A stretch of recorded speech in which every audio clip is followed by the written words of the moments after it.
constituency and all the tanks and the boda stages named after you. But my friend, if you do not perform, it doesn't matter how many times your name can be seen in your constituency. Nyumbani nayo utaenda. Wakenya wamefika hapo. So I think it is one way of these people trying to campaign. And just the other day, I'm just looking at this legislator who named a project that after his name, and it was a CDF, a national government project. Yeah. So it's a way of, you want to get credit on the taxpayers' money. That is something we deserve. It is a right to Kenyans. Right. It's not a favor that you're coming to do to Kenyans. It is their right. Why are you? Have you seen the way Kenyans usually, they worship these particular leaders, especially after such a project?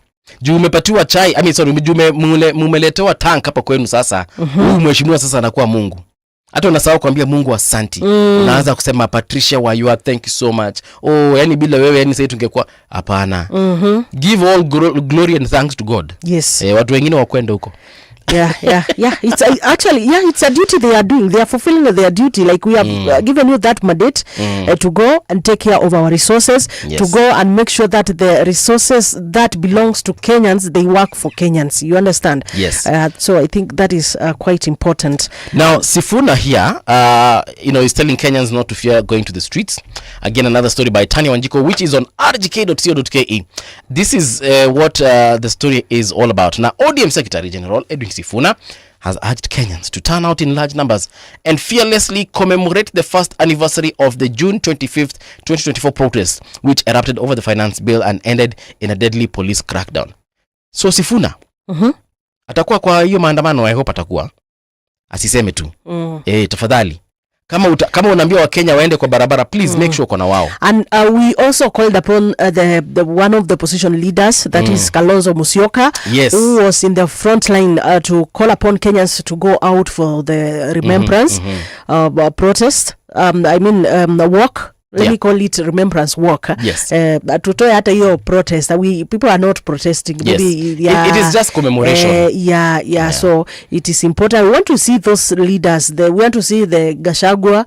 We want to see Kina Martha Karua. We want to see all of them just coming out to the streets and having this walk together with Kenyans, together with the Gen Zs. And we actually ask Kenyans to ensure that just maintain peace. It is very important. Have you noticed there's someone who's missing in action? Who? Hata wewe mwenyewe umemiss kwa hiyo conversation yako, because he's literally nowhere to be seen. Now wahenga walisema out of sight, out of mind. But I think he's in the government. No. We're talking about Mheshimiwa Matiang'i. Oh, okay. Former cabinet secretary for interior. Yeah. The other day, he's campaigning to be president of this country, but he's very silent on issues that are affecting us. But I guess he just resigned from his work abroad, I think. We don't care. He has now come. Listen. He's now putting his cards together so that now he can come out and launch. Triciah, Wayua, let me tell you something. And listen to me very carefully. Saa zile mtoto wako analilia chakula. Saa zile mtoto wako ameanguka, akaumia, and the child is bleeding. You do not go resign from work first, so that you can now go to the supermarket, and buy disinfectant and the Elastoplast and a bandage, so that now you can come and stop the bleeding. You deal with your child there and then. When your child is hungry, they are sleeping, they have not eaten for hours. You don't go first of all to the office to tell your boss, I gotta go. No. You feed your child, then kesi baadaye. For me, Honorable Matiang'i should have from the very beginning been here for us. Kenyans have been shot last week. Others have been clobbered. Others have been robbed. Others are incarcerated, held without reason. Just because they were exercising their constitutional right. Where is Matiang'i's voice in all this? Well, Albert Ojwang alimalizwa. What I'm getting from you is that Matiang'i is very quiet. ameabandon watoto wake because he wants to be our father. Yeah. All right, as Kenyans.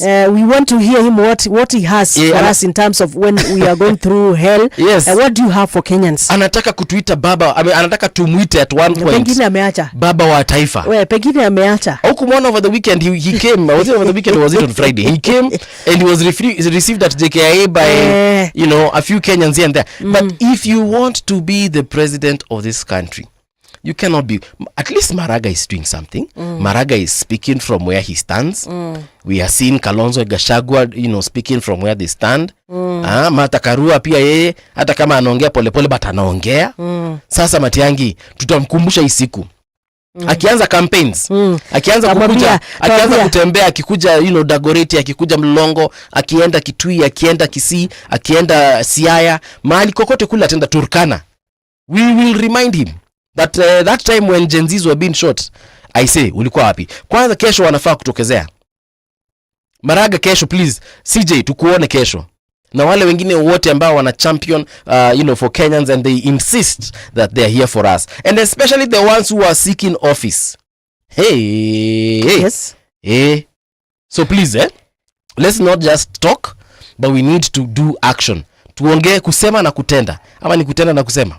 Kusema na kutenda. So Sifuna tafadhali mwesh kesho bana tukuone. Tuone watu. Senator wa Nairobi usikuwa tu umeongea na kwanza hii drama itakuwa inafanyika kwa county yako.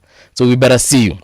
All right, we're still on the issues on rgk.co.ke. I see you've identified a story. Yes, there is a story here about the and this story about, let me check it well, about 2.7% health contribution still in force. There is a petition that was questioning the legality of the mandatory 2.75 contribution under the Social Health Insurance Act and the transfer of data from the National Health Insurance Fund to the Social Health Authority. I think the issue to do with Kenyans bado hatujapata solution by the way. And it is really affecting by the way, it is really affecting Kenyans because even the other day I had Kenyans say that they are not able to pay the SHA because when you go to pay, somebody was saying that they require you to pay the whole year. You cannot pay pole. Can I just read something here? Because I am registered with the SHA. Yes. And I'll be lying if I tell you that I got a message. Let me just look for that message really fast. And it's from Taifa Care. And they told me that, here's the message. It says, great news. This is a message that came on Tuesday 10th June at exactly 2:02 in the PM. And it says, great news, you are eligible for a Lipa Sha Pole Pole. This is Taifa Care. When did you get that message? Wamenitubia message. Tuesday 10th June. 10th June ilikuwa lini? Like a week or two ago, right? Yeah. Wamesema great news, you are eligible for a Lipa Sha Pole Pole loan for up to 1 year. So dial *147#, select make payments to get started. Did you try? Did you try? Of course I haven't because tried. Because I know there's somebody I was told to pay monthly. I won't tell you how much money I'm paying monthly, but okay, how many months have you paid? When you registered, have you tried to do a payment? I registered the moment SHA was what is it? So you have been making monthly payments? Yeah, I've been making payments. Well, I guess there are some people who just registered the other day. There's somebody I had registered for, a family member, and when I tried to pay, like the first day, they also send us that message that you are eligible to pay pole pole. Yeah. So we made the first payment of 1 month. Yeah. So from there, we after 1 month we tried to make a payment na imekataa. You're being told pay the all 12,000 ama 13,000 mara moja. So I guess this is then why they are offering people to pay via a loan. But I don't understand, why is the government asking you to take a loan from them? I don't even, because this is a message. I don't even understand. This is a message from Taifa Care. Yeah. Na Taifa Care ndio ya Taifa Care ndio ya serikali. So wananiambia great news, you are eligible for a Lipa Sha Pole Pole loan for up to 1 year. So I take the loan, Taifa Care pays for me the entire thing. See, that is what it means. Yes. And then now from there I can Lipa Pole Pole. You know what? We might need to make a call. This one now we might need to make a call to the government. Yeah, we also need, maybe we can also have one of the we can have the PS come to the studio also to try to explain this this matter, because most of the time myself, I even got confused. I'm like, okay, so what happens? What next? Because it is a challenge, by the way, because most of the time it is not all people who have medical insurance covers. You understand, there are so many people, many Kenyans actually, most of them depend on this. Many Kenyans, a big percentage of Kenyans used to depend on NHIF. Right now, when they were shifted, and we have seen, Mungala, we have seen so many Kenyans with critical conditions. We have seen Kenyans with, they are living with conditions that require them to get medical attention every now and then. But they're not able to get that because the system is not picking out things well. I don't understand how this thing is really working. Even myself, like I did register for my family member, but in the process I really got mixed up. I don't understand what is happening. All right, so this is obviously very confusing, and I think it's our responsibility as a radio generation to ensure that we get someone from serikali watueleze what exactly is going on here, so that we can be factual going forward. Can we give people some traffic updates before we continue with this conversation? Traffic. So it is now 32 minutes past 6 o'clock, 28 to the top of the hour. This is how your traffic is looking like. I'd like to emphasize on Nairobi at this particular juncture, because hapa ndio tunajua kila mtu anangangana kwenda kazini. So can I tell you what is happening at Prestige Plaza? This is on Ngong Road. There's that car interchange as you're trying to go maybe towards Langata, and also as you're trying to go towards your center. Your interchange iko bumper to bumper right now. So that means if you're crossing from Langata Road, you might experience a delay of maybe 2 or 3 minutes, not much really. That roundabout, again, now the rest of the road is looking good, but the next roundabout that you approach, which is after Coptic Hospital, this is as you're heading towards Ngong, is clear.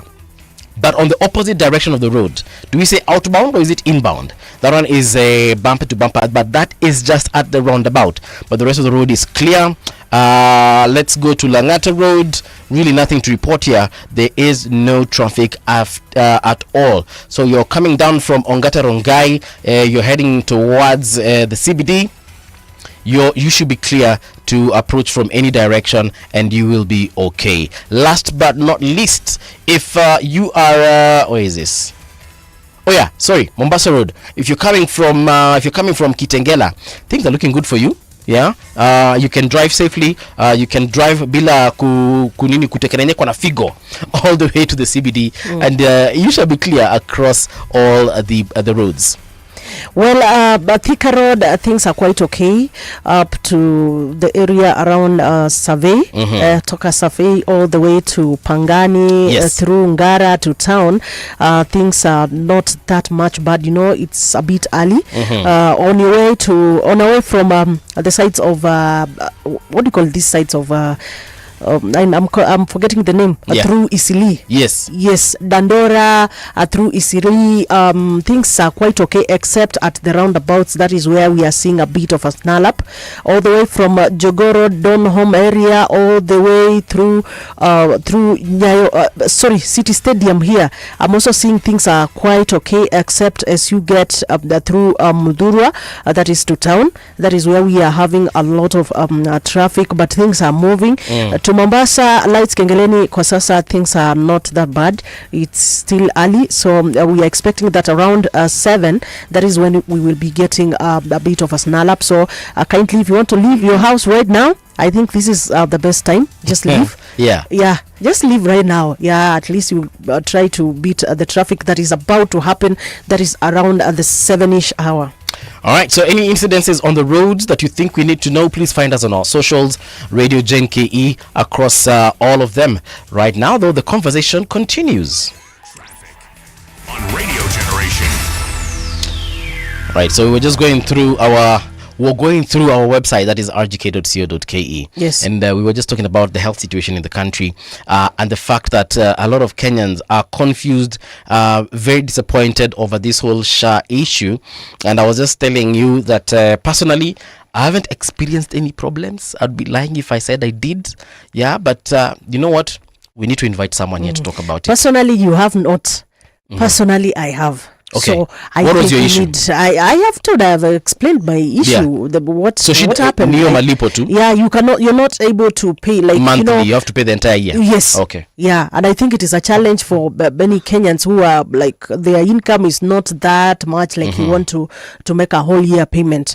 Yeah, so it is something that really needs to be addressed, or maybe it is our system that our gadgets that had problems. So why the system had a problem that day? Why are they telling us? You know, this is what I don't get. Like, for example, the text that I got. Maybe if I pay for this month, nitapata vitu zimebadilika, right? So, why are they asking us to take a loan, then pay pole pole to that lender, who I don't know who it is? So I'm assuming that if I dial that *147#, will it direct me to a bank, to a SACCO maybe, where the SACCO pays for me the amount of money? So assuming I'm paying 30,000 per year, will that SACCO take, or that bank take my 30,000? Then I pay the bank pole pole, because I feel like I should be paying the government pole pole, so that I don't end up spending as much money, because the loan is obviously going to be given to me at an interest. Yeah, once you dial *147, this is what you get. Welcome to Taifa Care. Please select your ID type to proceed. Once you do that, there is Kenyan and foreign, so I've dialed that. Then you are requested to put on your ID. Yeah. So once are you actually going through the process right now? Yes. Okay. All right now. Yeah, that is what I'm doing right now. So they are telling you, welcome to Taifa Care. Your SHA cover is active until I won't say when it is active until when. So now there are options there for making payments. 1, make payment. 2, calculate your contribution. 3, update details. Then 4, my profile. Yeah. So maybe let me take the making payment 1. I want to see, choose who to pay for. So pay for self. Then there is a lipa pole pole, and then there is pay for other. And then kuna hiyo ya back 0, so you decide which one. Then let me try to do the pay pole pole. I see what is coming forth. Hapo ndio utambue uchukue loan sasa. Welcome to lipa your SHA premium is this much. Select a financial to proceed. So that is where now you are looking for the financials of this. It is the hustler fund. It is only financial here. Yeah, the hustler fund. That is what the option that I'm getting here. The hustler fund. Yeah. Yeah. Ukifinya unaambiwa so unajua to qualify pay SHA arrears of maybe this much in advance to ensure you have not defaulted on hustler fund. I don't know. I don't understand what is that. So it's hustler. So I'm borrowing the government to pay the government. And they are telling also to pay in advance. Wase, sijui kama tunaelewana hapa, but that is why I have told you, what kind of witchcraft is this? I did try that. And I'm telling you, that's why I'm telling you, it is not clear. By the most of this time, we have been telling the government, if you are getting into, like, we are digitizing everything. Yeah. Please let us make it user friendly. Let us just be clear. We really want to understand. Like, this is just a Kenyan, layman Kenyan, maybe who is even far from somewhere they can be able to get a help from SHA. Let me ask you something, Patricia. Yeah. Even if it was as clear, the process of applying was just, as clear as day, why am I borrowing the government to pay the government? And I'm obviously going to borrow hustler fund at an interest rate. Well, unaelewa unaona kile kinafanyika hapo? Yes. You know what? Tusome gazeti tafadhali. Tusome gazeti. Tuna need kuleta mtu tumuongelesha hapa kwa studio. Yeah, it is very important. Actually, I told you it is very important. Tuachie hapo. Yeah, it's very important because these are the same questions. These are the same challenges that Kenyans have. Gava, tunaomba please, as you make these things digital, please make them user friendly, make them as seamless as possible. It's not even about them being user friendly. It's about why are we borrowing the government to pay the government? You don't want to borrow the government. But why are we borrowing the government to pay the government? Because they feel like maybe you do not have enough money to pay for your health cover. If I owe you money, not happy that you unakopeshwa pesa na serikali wewe? Patricia, yeah? Why don't I just pay SHA pole pole? Why do I have to borrow Hustler Fund, which is the government? Yeah. Pay SHA, which is the government. So I borrow this one at an interest rate to pay this one, the same person at an interest rate, but then this one tells me after you've borrowed and paid this one, you will lipa pole pole. Wewe ni kuna shida hapo. Where do you want us to get money from?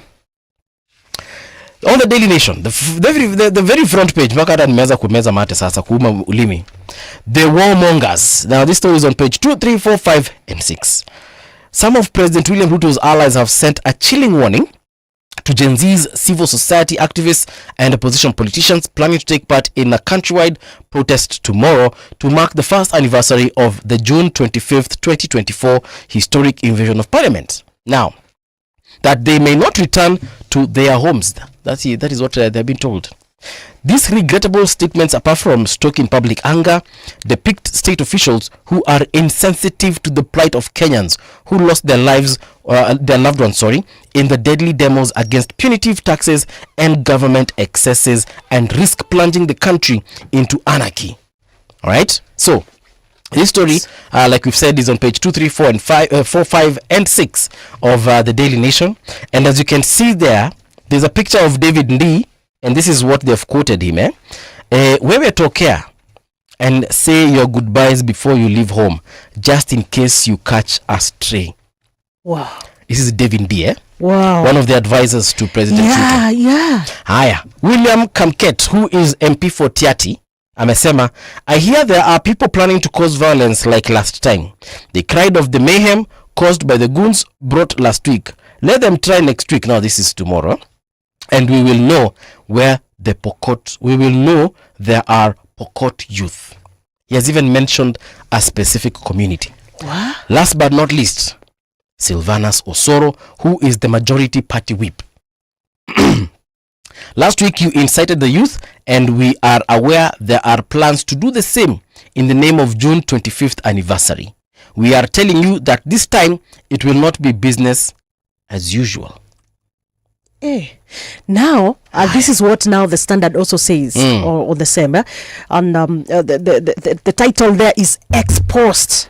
And this is what it says, that in a chilling expose, the Standard uncovers a messaging in WhatsApp groups run by government bloggers and officials, UDA secretariat staff and parastatal chiefs, where they have been planning how to infiltrate a peaceful protest in the city, generating a propaganda aimed at media houses and prominent individuals are seen critical of the government. The tactics include unleashing goons to cause mayhem with clear instructions to steal smartphones from protesters, to stop them from capturing images of the protest, and police brutality. That story is on the pages 4 and 5. And just by a look of what is on the cover page, this is what these are some of the conversations. So this is one called Kiki, Chief of Staff Felix Kosgei office. So he was responding to one Nikita Macharia, who had written, Honorable Moses Kuria, the issue of abductions for me is a twin. Abductions is not the way to go. I do not know who. So the text was not complete. Yeah. And so this is what Kiki from the Chief of Staff Felix Kosgei office said. Mimi ningekuwa na sword, wacha abductions. Yeah. Yeah. Where these things.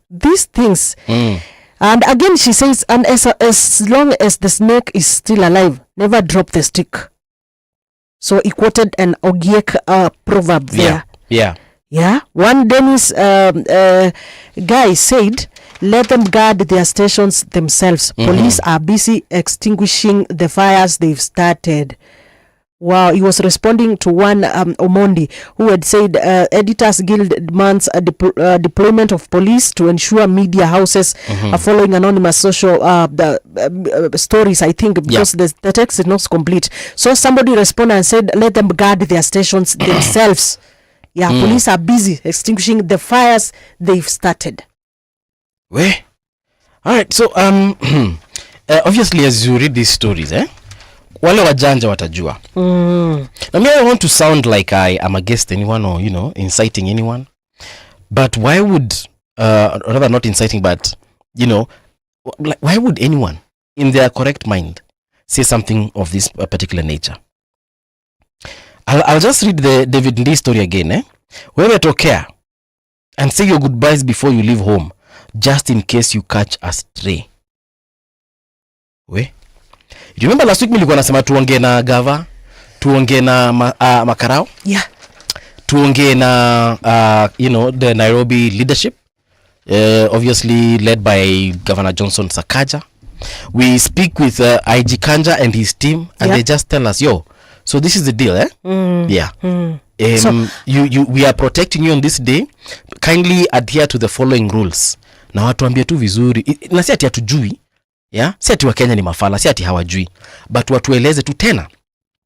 Ndio in case someone is caught by a stray bullet on camera, just like we saw the case for Boniface Karaoke, we can now ask IG Kanja, umse, kulingana na vile ulituambia tufanye ABCD, umse amefanya exactly that.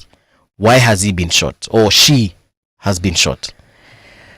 Well, personally, seeing what is on the newspapers is really sending some chilling, feeling in me, because I'm looking at, like, we are really trying to ensure that there is that peace. Yep. We are ensuring, we are trying to push for peaceful demonstrations, protests, peaceful walks. That is for tomorrow. Yeah. And yet we have some other people who are busy seated somewhere planning their own mambo. Things. Yeah.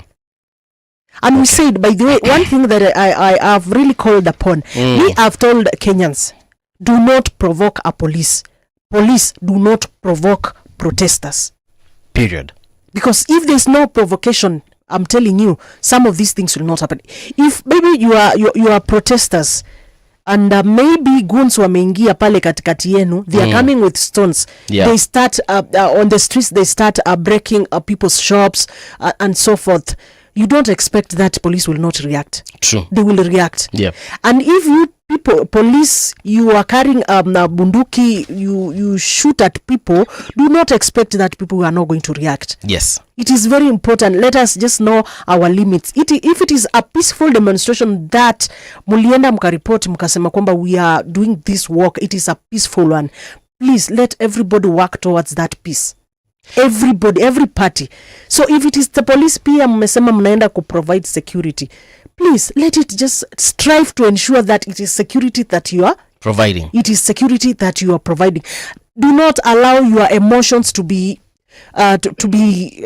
provoked. Yeah. You know, sometimes mtu anaweza kuja hata akakuprovoke, and you can also choose. You can choose to react, to and you can also choose to just chill. I think that is what we need, because like whatever we are seeing, what has been happening, like the case of Boniface, I feel it was lack of control of your emotions.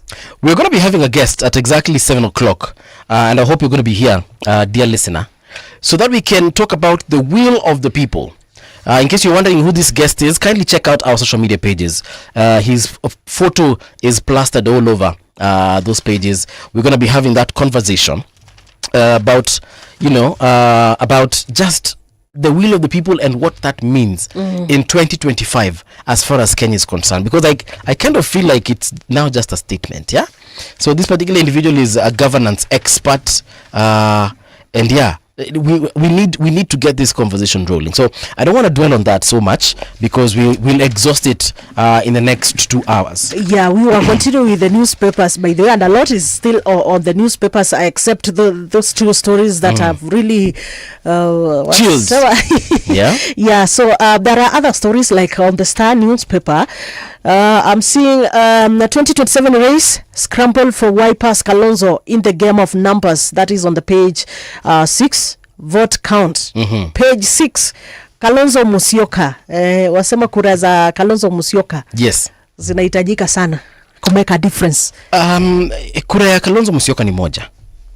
Yes. Now these people, you know, when you say Kalonzo Musyoka, when we talk of Kalonzo Musyoka and the game of numbers, what the writer here is looking trying to depict, is the Kalonzo and the influence that he has. And I agree, but I'd like to change the narrative, and I'd like to change how we perceive politics and politicians in this country. Yes. Kalonzo's vote is one. For all intents and purposes. Even his family, every single member of his family has got what? One vote. So Kalonzo needs to what is it called? He needs to convince the so-called his people. Fine. Anasemekana ndiye kingpin Ukambani. We can't dispute that.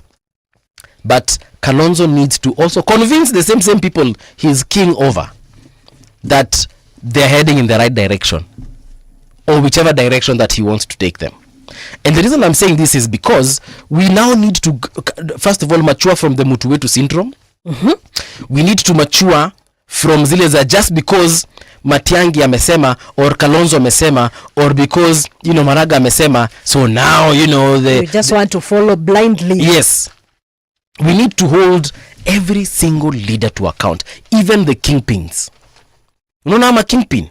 How ndo tuna need to hold to account zaidi. Yeah. So that when, for instance, a very a disheartening thing is currently happening in the country, right? The Gen Zs did their protest last year. Some of them were shot, some of them were clobbered, some are still missing to date. In the last couple of weeks, we have seen all this drama that is happening around protests, police brutality, and so on and so forth. We need, before we say we are following leader A or leader B or leader C, or leader D for that matter. What is this leader telling us in regards to the issues that are currently affecting us? Forget 2027, Patricia. Today is the 24th of June 2025. People do not have money to feed themselves. Kenyans are dying in the streets as they try to exercise their constitutional right. What is David Maraga telling me today? So before we say that Kalonzo has got this block called Ukambani, and it is true, he has it. It is true. But me, I'm saying we need to change the politics of Kenya. This is what the newspaper is saying, Yes. That Waipa leader Kalonzo Musyoka appears to be the single most quoted politician with the country's main power blocks doing everything to have him in their camps. But both President William Ruto and his former deputy President Rigathi Gachagua are literally outdoing each other to secure his support 2 years to the polls. And this is what Dan Manzo said. You know Dan Manzo? Yeah, he's a senator from Makueni. Yes, this is what he says, that we will not join the blood-based government. Right. I want to tell you, Kalonzo will never be part of this arrangement, and if he tries, he will go there alone. What did I just say? Yeah. Kalonzo's vote is what? One. Yes. And every single person, including you, Patricia, your vote is only one. And I will never lie to the people of this country that Patricia anakuja yeye na watoto wake sijui bwana yake sijui no. Nowadays, even your own kids, your own children, especially the Gen Z. Yeah? Me, I can tell you. They will not vote for you, by the way. Even in our household, we don't vote the same way. Everybody votes. Kila mtu anasemanga ile yake. Christmas tutapatana, tutakula mbuzi, tutachinja ng'ombe, we shall dance, we shall come to your, you know, your wedding. But when it comes to matters governance, si waambiana ukweli. That is in my family. So, as we say, Matiangi is bringing the Kisii vote. And we say Maraga is bringing the Kisii vote. And we say Kalonzo is bringing the Kamba vote. Gachagua is bringing the Kikuyu vote. We need to change the politics in this country. And I believe here on the People's Breakfast, we shall champion for those kinds of... Si kusema tu ati mtu anakuja na vote kutoka sijui wapi. Anakuletea kura. Kalonzo alianza kupata kura, alianza kukatiwa kisiasa kutoka kitambo sana. You remember Rainbow Coalition? Yeah. in 2002. Yes. When they voted to ensure that they wouldn't get Uhuru Kenyatta into the presidency after he had been endorsed by President Daniel Moi at the time. Walikatia Kalonzo. Okay? Wakati mwingine walikatia Kalonzo ni wakati wa post-election violence after the 2007 situation. What happened? Didn't Kalonzo become vice president? So wasema Kalonzo wamekatiwa sana. 2013. Now I want to give you the history of Kalonzo politically. Yes. 2013. Kalonzo alisimama na nani as a running mate? Raila Amolo Odinga. All right? And fast forward. And he was promised. Yes. After this, ni wewe. It is you. Aya, 2017. Didn't we see the same thing? Again. Kalonzo baka akashikilia hii kitu inaitwa aje? Till number hivi kwa kifua. Unakumbuka hiyo till number? Ilikuwanga ni till number ama ni pay bill? I think it was a pay bill number. Kuna number alishikilia hivi. Yes. Right? But still, he never got into that government that he was fighting for. Fast forward to 2022. When again, akakatiwa, kidogo akajipata amekuwa short changed. Who got the baton? Martha Karua. What happened? Kalonzo na aliambia Raila, usiponichagua kama running mate, utafanya nini? Hii kitu utapata. And true to his words, Raila never became president at the time. So what am I saying? Kalonzo, Martha Karua, Matiangi, and every other person that we are seeing in the run up to 2027, please, they are coming with one vote, each one of them. Okay, this is what there's something here I just wanted to read about an instant analysis, which says that the president's allies argue that by having Kalonzo on board, they are assured of his nearly 2 million votes, but will as well serve to fragment the larger opposition. You get the objective of having Kalonzo on board. Yeah? Then Kalonzo has ganged up with Gachagua, Martha Karua, Justin Muturi, Eugene Wamalwa, and Fred Matiang'i in a bid to send Ruto home in 2027. According to political observers, a united opposition may be a hard nut to crack for Ruto, whose administration has been plagued by cases of human rights abuses, high cost of living, and other issues of taxation. Have you ever done something called carpooling, where you come together and you use one vehicle towards a destination? Where you find wasi unaambiwa, hey, Patricia, you call Brian Odor, you call Diana Kubebea, and you call DJ Abstract. Nasema sasa niaje? Niko na Toyota no hapa. Kila mtu achange thou because me am broke. Tujaze mafuta. I am broke. I am unable to fuel the entire 7,000 by myself. So you find someone to give you 1,000 bob, then you get the fuel. But you will still end up driving that vehicle. And because it is your vehicle, you will decide where to fuel, where to stop even for pit stop. Mkitaka kujisaidia kuingia kwa choo, wewe ndio unaamua. Wewe kama dere na unaambia watu usikanyange hapa, usikanyange ukiingia kwa gari yako. Keti, kuna hata wengine unawaekea karatasi hapa chini wasikuchafulie gari yako. You see, they have no say. That's carpooling. Yeah, that is carpooling. Yeah. And by the way, when you get to the venue, wakati wa kurudi, wewe ndio unadetermine ile time mnarudi. Because it is your, and most of the time watu wanakaa wakikubembeleza bebeleza. Sasa wewe Mbuvi, msikasirishe mwenye gari, otherwise atarudi Nairobi. Haya, mkifika chicken, mnanunua chicken na chipo, unafanya nini? Wewe unakula, utamnunulia kila mtu kwa gari. You buy it for yourself and maybe your wife or your child. Wale wengine wako hiyo gari yako wajipange. That unfortunately is what happens in political alliances. These coalitions, You utakuja, and let's just be honest. Fine, Kalonzo will come with 2 million votes, assuming that every Kamba will vote according to his will. Yeah. Right? I don't know how many people Matiang'i is bringing on the table. But that vehicle will belong to who is going to be the boss. Yes. If it's Gachagua, for example, and we have seen what happens. In Jubilee Party, what happens? So walikosana na Ruto akaenda akafungua UDA. In UDA, si amekosana na kina Cleophas Malala, amekosana na huyu mwingine anaitwa nani? Na Gachagua. Wametoka wameenda wamefungua DCP. Sema Gachagua alikuwa ameingia kwa gari ya wenyewe. Me, all I can tell, former Vice President Kalonzo Musyoka, and even if you're not listening to us live, please listen to this clip later on. I feel like Kalonzo just needs some very tough horns at this point and tell these people it is either me or no one else. Number one, you support me, I am not going to support you. I am not going to nyinyi ndio mtani support. na yeye pia akienda Ukambani apeleke sera za nguvu. Sisemi sera zake ni mbaya, but zikwe za nguvu. It's 7 o'clock.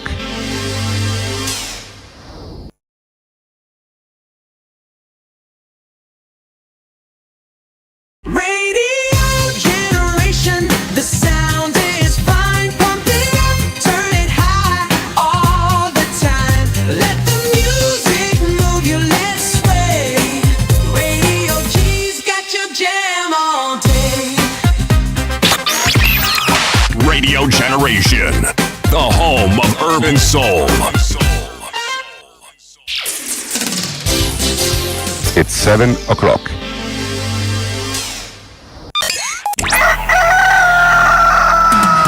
In the beginning, there was morning radio. But now there is Radio Generation's The People's Breakfast. Curious and bold, getting facts from the shadows. That's what it is. Now, as the city wakes and secrets stir, a bright new voice shines. The People's Breakfast. Your morning, your voice, your journey. Good morning. Good morning, my neighbor. Welcome to the home of hard truths and bold insights. Radio Generation. Traffic. This is Radio Generation. Traffic.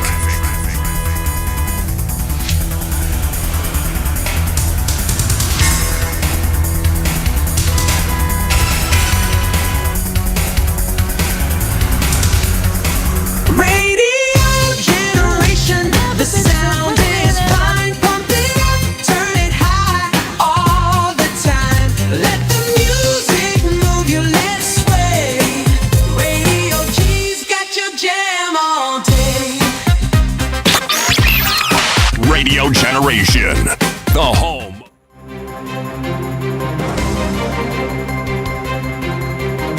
This is the Radio Generation News.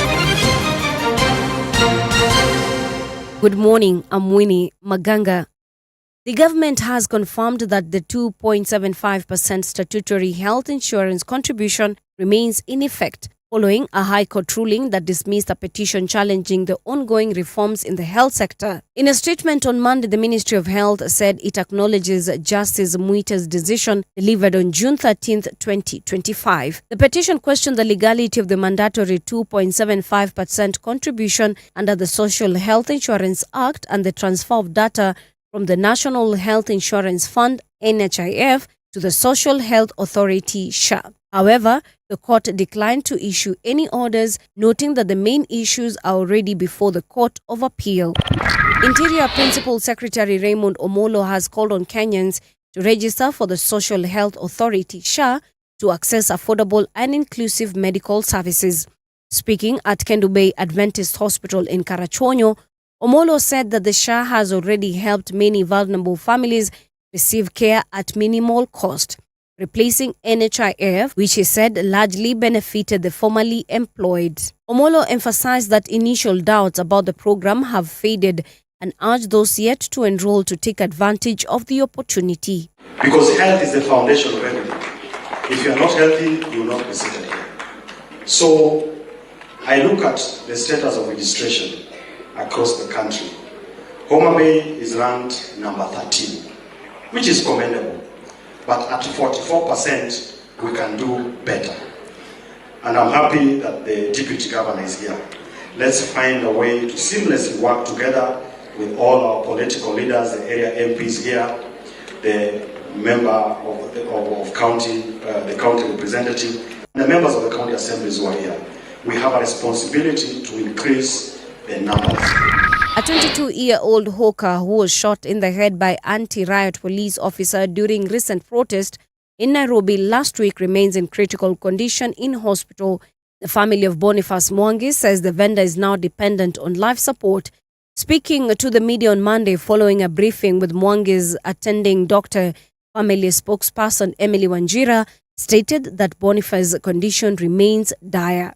Boniface is still under critical condition. He's still under life support machine. To be sincere, he can't survive without it. So he has to survive under the machine. They told us we still have to cling on hope. That's what we are waiting for the best.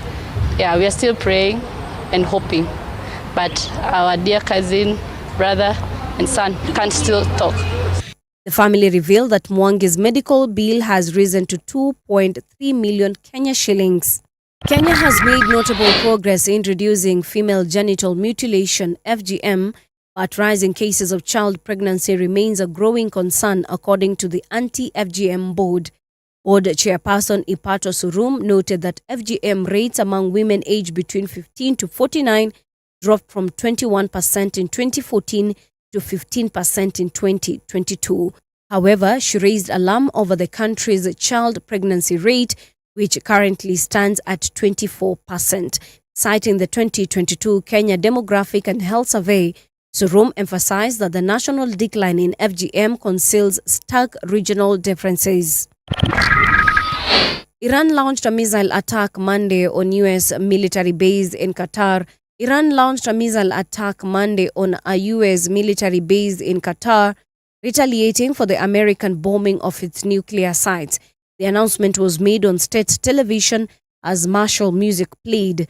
A caption on screen, a mighty and successful response by the armed forces of Iran to America's aggression. The attack came shortly after Qatar closed its airspace as a precaution amid threats from Iran. Airports across the Gulf warned of cancelled, delayed and redirected flights as planes are turning around from the Gulf, according to flight data.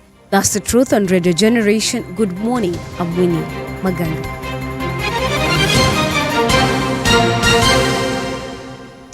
All right, that was Winnie Magango, of course, giving us the news. Right now, it is 6 minutes past 7 o'clock. A very good morning to you and welcome back to Radio Generation. This is your home of hard truths and bold insights. The People's Breakfast is where you're at right now.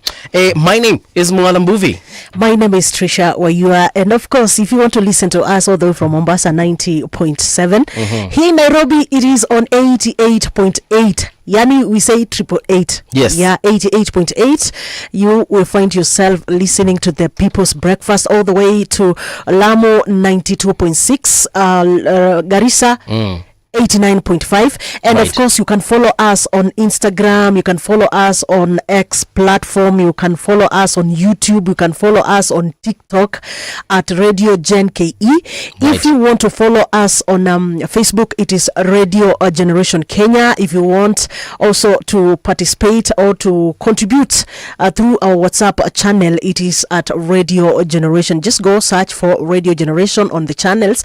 You're gonna find us there. There is also a group of Radio Generation fans. You can also be part of the fans of Radio Generation. Remember, here that is where we keep it real in terms of matters relating to policy making, matters relating to the economy and politics. So you are so much welcome as a Kenyan to participate.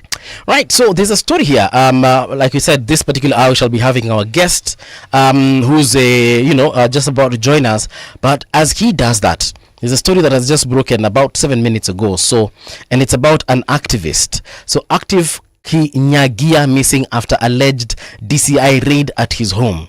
It says that controversial online activist Diangui Kinyagia has gone missing under unclear circumstances, triggering concern from his family and the Law Society of Kenya, which is now preparing to move to court to compel police to account for his whereabouts and explain a raid allegedly carried out by officers from the DCI.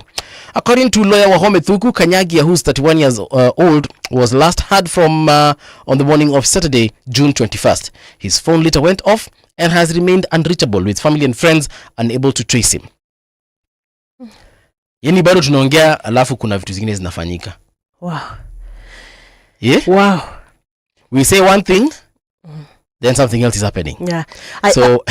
I'm really hoping that he's okay. To be honest, I'm hoping that this is just one of those situations whereby maybe he just went for some time off and he will show up at the opportune time or at the right time. Did you hear about raid? But they just raided. Yeah, the story doesn't say that he was taken away by the DCI. They just said, you know, the DCI. Yeah, the DCI can come to your house, ransack, waangalie kama maybe you have some contraband, maybe if you're holding things that you're not supposed to be holding, you're doing some illegal activities, and they just go. They don't need to arrest you and take you away, especially if they don't find anything. And that's a good thing about an arrest warrant or a search warrant for that matter. A search warrant inasemanga endeni kwa nyumba yao mtu ama ofisi yao mtu ama gari yao mtu na mfanye nini? Msearch. Mkipata kile mnapata, do the arrest. Mkikosa, rudi nyumbani. Or rather kwa ofisi. So Kinyagia Ndiangui, we just hope that this is one of those situations whereby he'll just reappear later aseme wase mimi nilikuwa nimeenda ka retreat kidogo pale Sagana nimerudi. All right, so that is what you can actually get that story on rgk.co.ke. It's one of the top stories this particular morning. Me, like I am saying, every time, please, we ask the government. Yes. Please, make our country a safe place for us. Tomorrow, I think, is going to define a lot of things going forward for Kenya. And like I said, I don't want to dwell on that because the guest who's going to be in studio shortly will elaborate on some of the issues that we are facing as a country and perhaps the direction that we need to take. You know, he's a governance expert. He's a political analyst as well. And I'm sure he will give us some very interesting insights as far as that is concerned. Again, as we wait for him to come through, there's a story here on the Daily Nation that I feel is very important. Counties to get 30.8 billion before end of this financial year. Counties, Yes. To get 30.8 billion before the end of this financial year. Do you know when this financial year is ending? On Monday. Yes. So by Monday, counties watakuwa wamepokea, akina Sakaja watakuwa wamepokea 30.8 billion. Of course not each. It will be divided amongst all those counties. But I hope they'll be able to settle some of the bills that they have, especially the wages. Well, kuna watu wajalipo bado. And most of the time, these are for the supplementary budgets. Na za kumalizia projects. Have you ever understood what really happens during when you are just about to close financial years? Do you know people come up with fictitious projects? But it happens. People come with fictitious bills. It even happens with insurance. Ukiona insurance yake imewekisha siku 3 iishe, hiyo ndio siku unaamua kwenda kwa dentist hata kama hakuna kitu utafanya tu aoshe meno yako. Hiyo ndio siku unaenda unachukua miwani mpya hata kama uko unahitaji miwani. Hiyo ndio siku unapeleka watoto wako wote waende tu wakaangaliwe tu na daktari for the sake of, because you realize the insurance is almost ending. We have not been sick. And there's some money which we need seated somewhere that I need to use. Yeah, we need to thank God for that. But sasa itabidi tumefanya nini? Do you remember when devolution started? I remember that time when counties were given funds and some other counties proudly returned funds. But it's you remember then? It's a good thing. Like, do you remember then, like, and you're like, well, you people, you mean if this money is meant for projects and so forth, you mean you did not come up with anything like mkatumia ile pesa mpaka mnaregesha pesa almost all of it? Sometimes maybe you did a projection that this project will spend 5 billion. Yeah, then it ends up spending 1 billion. So the remaining 4 billion tafadhali simurudishe. You don't have to spend it kiholela. If you had projected that maybe at the end of this year we shall have this and this and these projects, and then unfortunately something that like COVID-19 hits, so that means that entire year mumekuwa tu inactive. So you don't steal that money. You don't have to spend. Return the money. Yeah. Well, so most of the time I do not understand. And I do not understand. Kuna tu vitu mpaka sasa they don't add up. Yeah, na keti chini najiuliza, like, this country has a lot of issues, a lot of problems, and then you're there returning money. Sasa mnarudisha ndio mpatiwe tena. Haya, kuna hapa story nyingine ya Ojwang, not Ojwang, but yeah, it's about Ojwang actually. OCS and 5 others charged with Ojwang's murder. Did you see this story yesterday? It broke. Yes. It broke yesterday, sometime midday.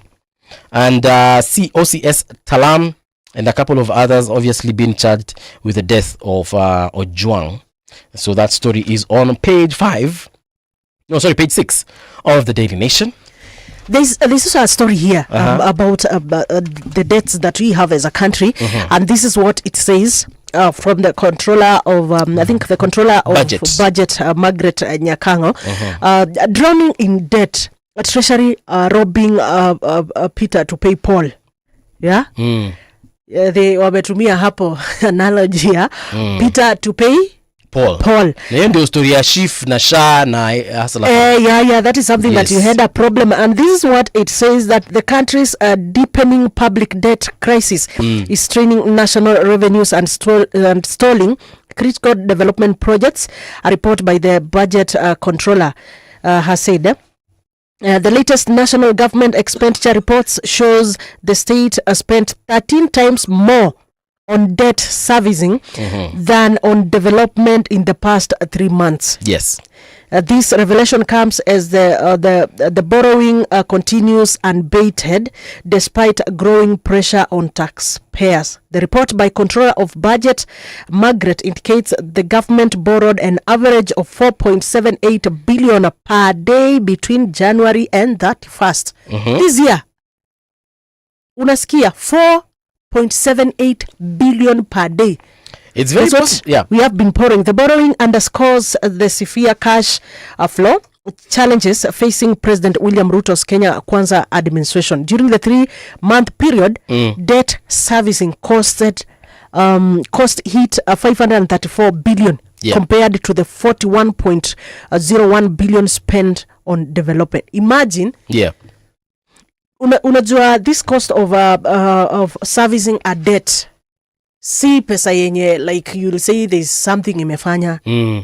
Like, you know, if I borrowed like 1 million and the cost of servicing that debt, maybe it's 20%. You realize that hiyo 20% hiyo inakuwa ni cost yenye hauwezi ni cost yenye ija kusaidia vile. Well, imekusaidia kupata hiyo loan, but ni cost yenye haijenda kwa kusaidia kupata loan profit. So imagine as a country spending a 534 billion in 3 months servicing debts, pesa za mikopo, 534 billion compared to the 41.01 billion that has been spent on development. And then you want to tell us that we're going to be economically free soon. When? It's obviously going to take some time. Yeah. You want to say, because it's obviously going to take some time. And this is the sad part about it, yeah? We have plans to borrow even some more. Of course. We are partnering. Of course, we've seen the president doing rounds across the world. He went to China just a couple of months ago. We have seen him in talks with other countries such as Russia and so on and so forth. And we are certain, it's a fact. Hata India, najua tunaenda kukopa pesa. Hii kitu tulichukua jana, or rather tunataka kuchukua jana ile ya the UPI, you know, the interface for making payments online. That thing is going to cost us some good amount of money. So, this is what I'm thinking. Of course, we've got a lot of things to do, bigger fish to fry. For example, just ensuring that we are safe in our own homes, safe in our own streets from our own, you know, people that we pay taxes, aka the police. So by the time we streamline all these things, you can imagine where we're going to be as a country. And we have so many struggles. We have so many, every Kenyan right now, apart from just struggling with leadership, we are struggling with just putting food on the table. Everyone, no, don't say everyone, by the way. It's everyone. No, not all of us. No, we can't count the political elite. Tuhesabu kama wakenya wenzetu. Si wenzetu.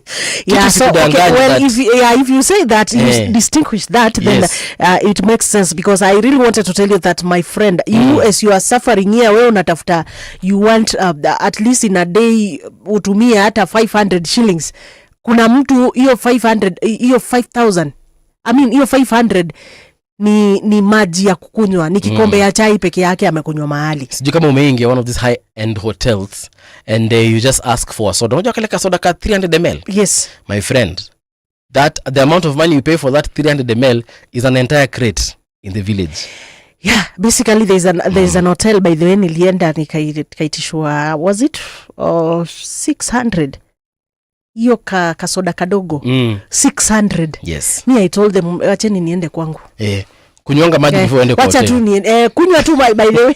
Kenyans, just make sure that you've taken enough water as you going to these places. If you're not the one who is going to cater for the bill, because some of these places, It's expensive. yeah. Principals sound warning over grade 10 transition preparedness.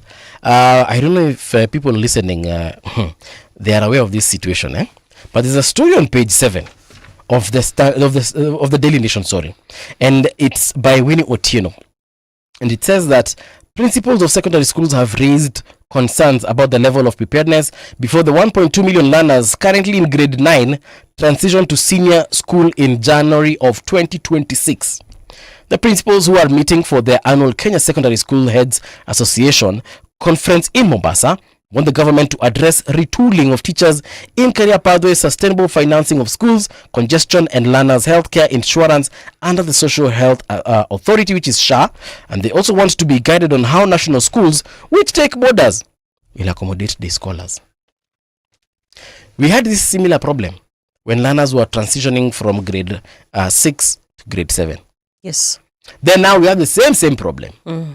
Transitioning now from grade 9. Because I think in that the new curriculum, there are some requirements, like if it is an area, there should be watoto wakitoka pale kunafaa kukuwa na national schools, kunafaa kuwa na nini, a lot of there are a lot of conditions there, and I think whoever are coming up are sitting down to come up with some of those rules, some of those policies.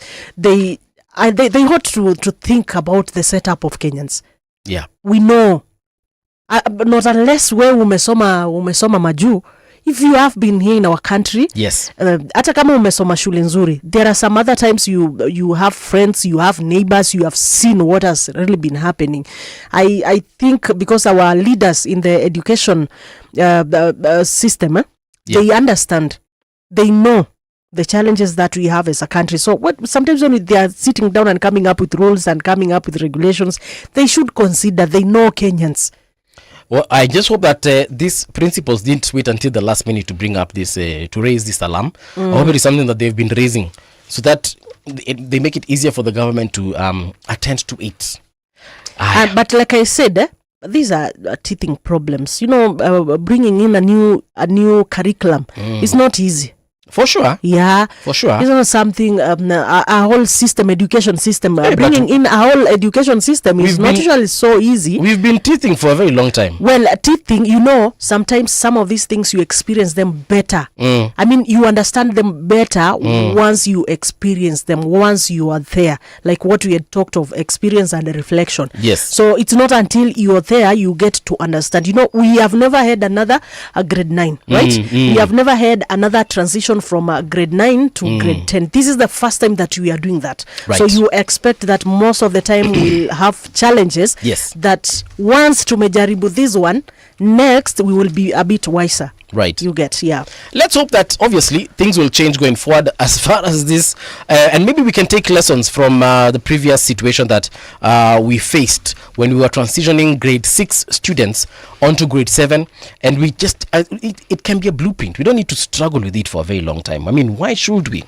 Anyway, the time right now is 23 minutes past 7 o'clock, and like we said, we are having a guest in studio to have the conversation that is surrounding the will of the people.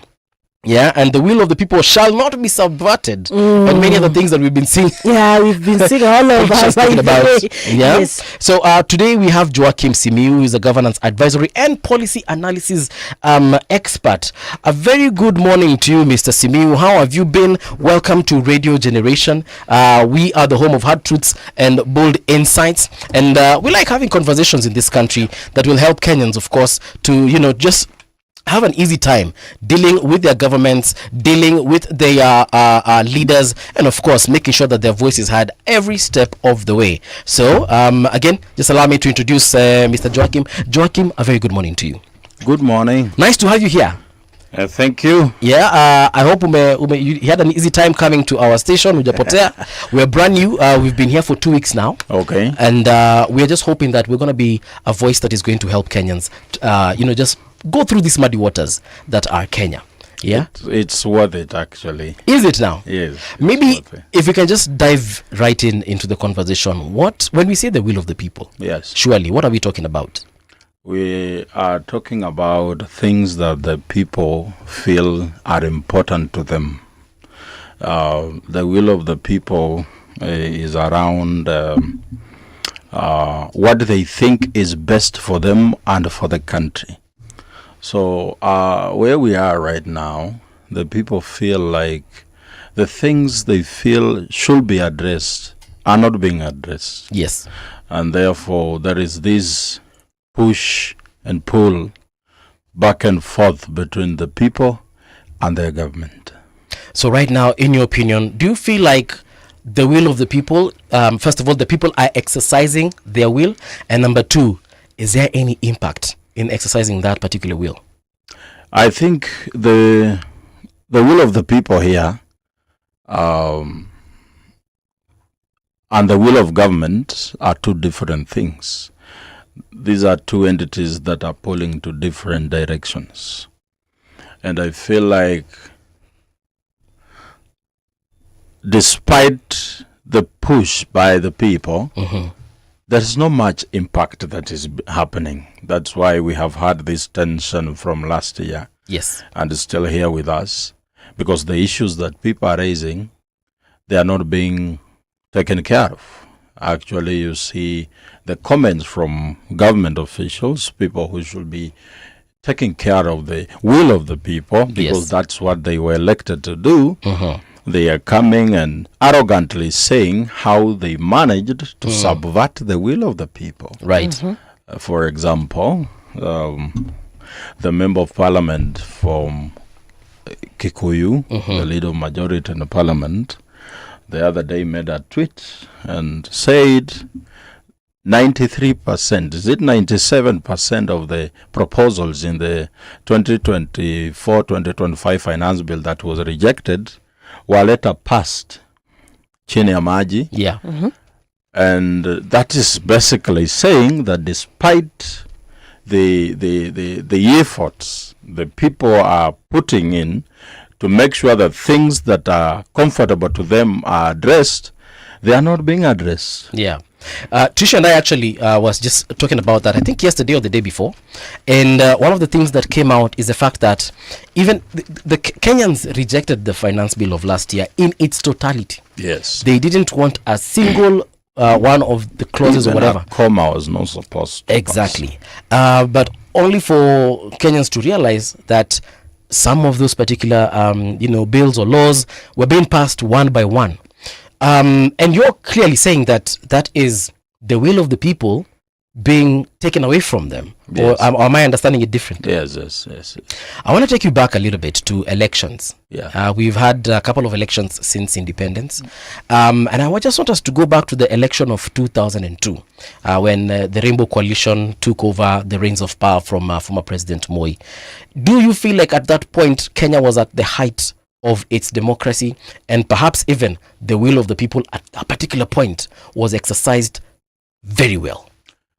That's the only time in our history that people felt that their voices had been heard. That's the only time, because Kenyans were rated as the most optimistic people on the planet after electing Kibaki. Yes. Because they saw Kibaki as the person they chose, and he had become president. I think since the inception of this country, there has never been any other time that Kenyans have felt that their voices are actually being heard. Really? Yes, because these other elections, we've had disputes. Okay. We have had Kenyan divided down through the middle. Some feel their will was heard, and some feel no, something amiss happened here. That's why we've had post-election violences beginning from 2007 going forward, because there has been lack of transparency around elections. Yeah. And even the people, for example, in this 2022, the supporters of President William Ruto were actually shocked that he won the election. I What met do you some. mean? What do you I mean? met some and say, hey, I supported Ruto, but how did we win? I guess they voted for him, didn't they? You voted. Why are you surprised? Kenyans voted. Eh. Kenyans voted. Yes. Mhm.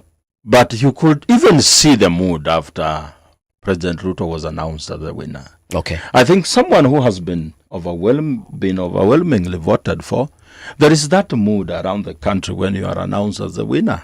I was in Westlands that particular day. Yes. And it felt like a very huge funeral had been announced. All Jockey- of a sudden, Yeah. there are no vehicles on the road. People are not even talking in matatus. And But Joachim, using your words, you said when you voted for overwhelmingly. yes, Kibaki was voted overwhelmingly in 2002. yes. Yet there was no feeling of a funeral. What I mean is, if people have voted for you and you are announced as the winner, Yes.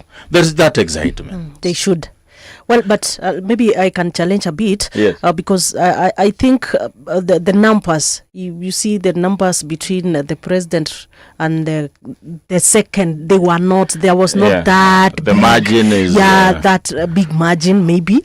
But the issue here is we feel the leaders that we end up with, the process that is used in bringing these leaders to us is not really transparent, and we've had questions. Okay. In these very previous elections, we went to the streets saying, if they really won election, Yeah. then open the servers for us.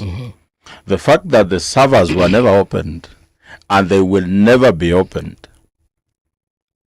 points to the fact Yeah. that there is a possibility that elections, We're not free and fair. yes, All right, let me throw in a spanner in the works, because every single one of those elections that we have mentioned after 2002, Right Honorable Raila Amolo Odinga was part of the ballot, yeah, part of the selection that was supposed to be made by Kenyans. yes, So someone would argue then in a different way and say, maybe it's Raila who has a problem. In terms of, because every time he loses an election, he goes to court. Wajakoya didn't go to court per se, but he joined the wagon that went to court, and others who were in the different elections at that particular point didn't necessarily find the need to go to court. So someone would argue that there's only maybe one key opposition figure who feels like they are the one who always are losing this election and they need to go to petition. I don't know. What would your reaction to that be? You know, it's on before Raila, Yeah. before people realize that he's just another politician like every other one, he's been on the forefront of pushing for the working of institutions. Right. And one of the institutions he's been putting in a lot of efforts for it to work Yeah. is the courts. This is a person who believes that if there is any dispute that needs to be handled, you go to court. Yes. Because if he had a problem Yeah. with elections, really, and he's a person who pushes through his way without going through the due process, Yes. then we could have ended up with a lot of violence. True. But this is a person who wants to go through the system and say, hey, we have a problem here. I have a truckload of evidence. Let us go to court. And this is the person who has been going to court after every election, because he's the person who always comes second in the Yeah. elections. You don't expect Wajakoya with 600,000 votes Yes. to go dispute someone with 7 Million. million votes. So I think the problem is not Raila Odinga. Okay. The problem is the election system, Okay. the integrity around it. Because Yep. before the late former IBC chairman, Okay. Chebukati, died, if you've presided over a process that is very free and fair, why do you hide after the elections? I never saw him in any public gathering. Okay. Wezi hata muona kwa jam. It's like he hid himself somewhere. Okay. If what you did is really good and the Kenyans are satisfied with your job, why do you hide from them?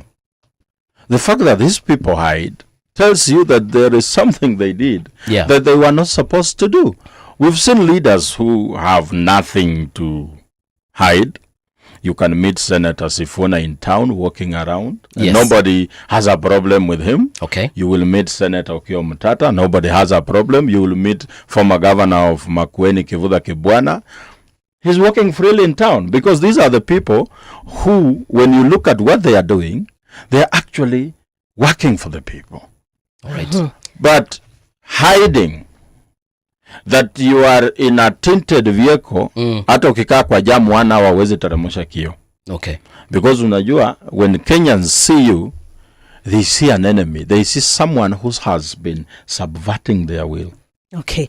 I think now that we did the elections, we have a leadership and an administration in place. Now, what do we have left as Kenyans, maybe to salvage ourselves? Because we have seen what has been happening. What do we have left now that tushaweka mtu na ndoa ako hapo, administration iko hapo? What do we have left as Kenyans now? Kenyans are in the position where you saw a very beautiful lady as a man. Let me use this example because I'm a man. Okay. And you are deceived by the looks and the innocence. And you thought, this is the right person to spend life with. So you do everything. You marry them. Yeah. Then 1 year in the marriage, you realize the person you married is not the person you are living with. This person in this marriage is not doing things that can support a marriage. That you are coming home to a very toxic environment every day. So you start thinking of, how do I get rid of this person? But this person you need to get rid of, you have to be very careful in a way that you can get rid of him, but still remain with a home and a place where you can bring another person. So Kenyans are striking a very delicate balance. Yeah. That we need to get rid of the person at the helm of leadership without burning the country. Because this person at the helm of leadership is determined to remain there. Yes. But the issue is not about remaining in office or leaving. The issue is, what are you doing that qualifies you to remain in that office? The very things you said you will do when you get into office, you are doing the direct opposite. Okay. And Kenyans are actually asking things that it's not hard for them to be done. Things that the president himself said he will do them once he assumes office. So we go to the president and ask him, where are the diapers that you promised children under the age of 3 months? You said you will make economy grow. What has happened? Because you cannot use UNGA to measure the growth of the economy. Because every time you talk about the economy, they will tell you UNGA imeshuka. Ndio. Life does not revolve around UNGA. When your children are sent away from school for school fees, you don't go to school with a bag of UNGA. You take money there. Yes. When roads are in poor condition, you don't pour UNGA on the road. You use money to repair the roads. But we have a government that is measuring the growth of the country using the price of UNGA. I have a question, and I want to take you back a bit because you mentioned institutions. Yes. And there's one institution that we cannot avoid talking about, and that is the IEBC. Yes. We've had a lot of drama around the selection of who sits at, in what position in the IEBC, even the current IEBC that was recently constituted. We had opposition leaders, for instance, Kalonzo was very vocal about the process of selecting these particular individuals. If we don't get it right from that particular point, I don't know. Isn't that where the will of the people will start either falling apart or coming together? Where I stand. Yeah. The will of the people with regards to the 2027 general elections already has a problem. How so? Because we don't trust the people who have been chosen to be leading the IEBC, which is the referee body of the elections. At the corner and the team. Yes. Someone at one of the players in a team is the one who was in charge of choosing the referee. Yeah. If we are going to into a ring to fight, but you came with your own referee, how sure am I that it's going to be a fair it's match? going to be a fair match? It's questionable. Yes. You look at the people who have been chosen in the IEBC, and you look at the selection panel. The selection panel consisted of people who works at State House. Erastus Edung is related to Nanok. Nanok, who is a PA to the president. Then there are things that when you ask them, wanaanza kusema Siasa mingi. yes, but we understand where the problem starts from. Yes. That if you are living in a country where everyone is pushing for their person to be in the IEBC, it tells you that it's not the IEBC, it is the person you are bringing. A person who you can manipulate. In this country, if you are firm, honest, and brilliant, you are living in a very dangerous country. That's the most dangerous combination you can ever have in this country. Yesterday, yesterday when we had our guest here, Justina Wamai, yesterday, and she was proposing something to do with civil servants and people holding those positions, and she was like privatizing the HR bit of getting officials in these seats. Would you also advocate for the same? Privatization? Yes. I think the issue, even if you privatize, but the private sector gets manipulated too. The issue is getting institutions to work. There is a problem with our system. That when you get into this system, you have to conform to it. You have to fit in or it spits you out. This is a system that is meant to to profit a few people. It's a system that is funded by the public to work for a few private people.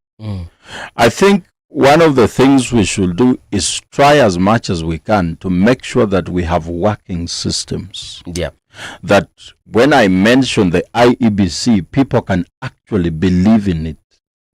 But how do we get there? You know, that is now the problem. Like, we have these institutions, we have these systems, but like you're saying, the moment you get in, you realize that you have to conform. We made a mistake in 2013. Which mistake that will take us years to rectify. We voted for Uhuru and Ruto, people who did not really believe in the constitution that we have. Okay. We were supposed to vote for the person who believed in this constitution. The people we voted for in 2013 are the people who opposed the promulgation of this constitution. Okay. Actually, when you make it work, it disadvantages them. So they have created this messy environment because it's very lucrative for them. We will only start seeing things to work if we vote for a person who has the belief of making this constitution work. We have everything, but there is lack of political goodwill. Simiyu, if come 2027, yes, we're going to elections as we expect that we shall. Yes. And we end up electing someone other than President William Ruto. Yes. Do you think the narrative will change? And people will probably say, kumbe hii IBC ilikuwa tu sawa. Sisi ndo tulikuwa tuna overthink. If the IBC that is in place will announce someone else, it will be one step in the right direction. Because I believe that more than half of Kenyans want President Ruto gone. So what if, again, this is a what if question, we actually get there, vote someone else who is not President Ruto, Because I want like a definite answer. We vote someone else who is not President Ruto. We have a couple of candidates right now. Say even Maraga gets the presidency. Do you believe that perhaps Kenya will tutaacha hii siasa ya kusema certain institutions are in favor of a particular individual and so on and so forth? You've mentioned Maraga. The one thing I like Maraga about is his strict adherence to the rule of law. And this is a person, when you elect him, I think he will not interfere with the independence of institutions, and he can bring a fresh breath in the life of the Kenyan people and sanity in our political system. But I think all these things that we are seeing happening, the violence, police brutality, arrogance by government leaders, it's because they have been unable to solve a problem that is really important to the Kenyan people. Every conflict around the world, when you look at the reasons why people are quarreling, it all comes back to a coin, a shilling, pesa. When the Germans wanted to exterminate the Jews, the problem was money. The Jews were in charge of tailoring, which was the biggest thing at the time. They were in charge of transportation, sewing, banks, kila kitu. So, and they were few. And the Germans felt spirit and said, these people are in charge of everything. What do? Let us exterminate them. When you look at the King Leopold, when he went killed millions of Africans, it's because he wanted to take their resources. Yes. Even today, the problem Kenyans have against the government is because of money. When you solve the money problem, everything comes back to normal. The money problem comes in here, that you work so hard as a Kenyan, but you don't see the fruits of your labor. Okay. That you are deducted, the deductibles on your salary are so huge, but you don't see the return. Other countries, people pay their taxes and they see them through good schools. Today, if I tell you that I'm looking for a good school, I'm not talking about a public school. Right. When I tell you that I took my wife to a good hospital, I mean a private hospital. That we are living in a country where people are looking for public jobs, but they do not want public services, because public services are not being rendered the right way. Yes. We need a president who comes and solves the economic problem. Joachim, who is that person at this particular point? Because clearly there's a problem with the current regime. People are expressing anger towards the current president. But if we're being honest, if elections were held today, the 24th of June 2025, who is fit enough to, go against the current president? Let us start by thinking about us first before we think about anyone who should come. We have been a problem, even Kenyans, tumekuwa na shida. Kenyans wakati mwingine wananishangaza. Kivipi?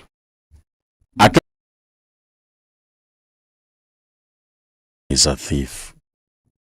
And when that person starts stealing, they get surprised. Why do you get surprised when you see a thief stealing? It's like seeing a pastor carrying a Bible. That's what they do. When a thief starts stealing, he's only being himself. He's carrying his Bible. Yes. So, we've been voting for people we are very sure they are not coming to work for us. People with no track record, people with questionable pasts, people with a trail of court cases of corruption, but we still believe somehow when we vote for them, they will change. I think it starts from people deciding that this time round, going forward, we will vote for people who actually have the intention of working for Kenyans. Okay. When you tell me you are looking for a house help, yes, you will give me qualifications. Right. This household must speak English because you want your children to speak good English. This household must know how to operate machines. This household must not be a person who can carry things from my house and steal them when you are here. First aid. Yes. Where is she coming from? You will want to know even an aunt or a mom. But when it comes to choosing an MCA, you want to choose a crook, someone who is coming to make decisions that affects your life directly. And in this case, we have been choosing people who are coming to siphon public resources instead of putting them to work for the people. When we voted for President Ruto in 2022. Uhuru. Okay. In 2013? In 2013. Yes. We look at the money he collected for the 10 years he was in office.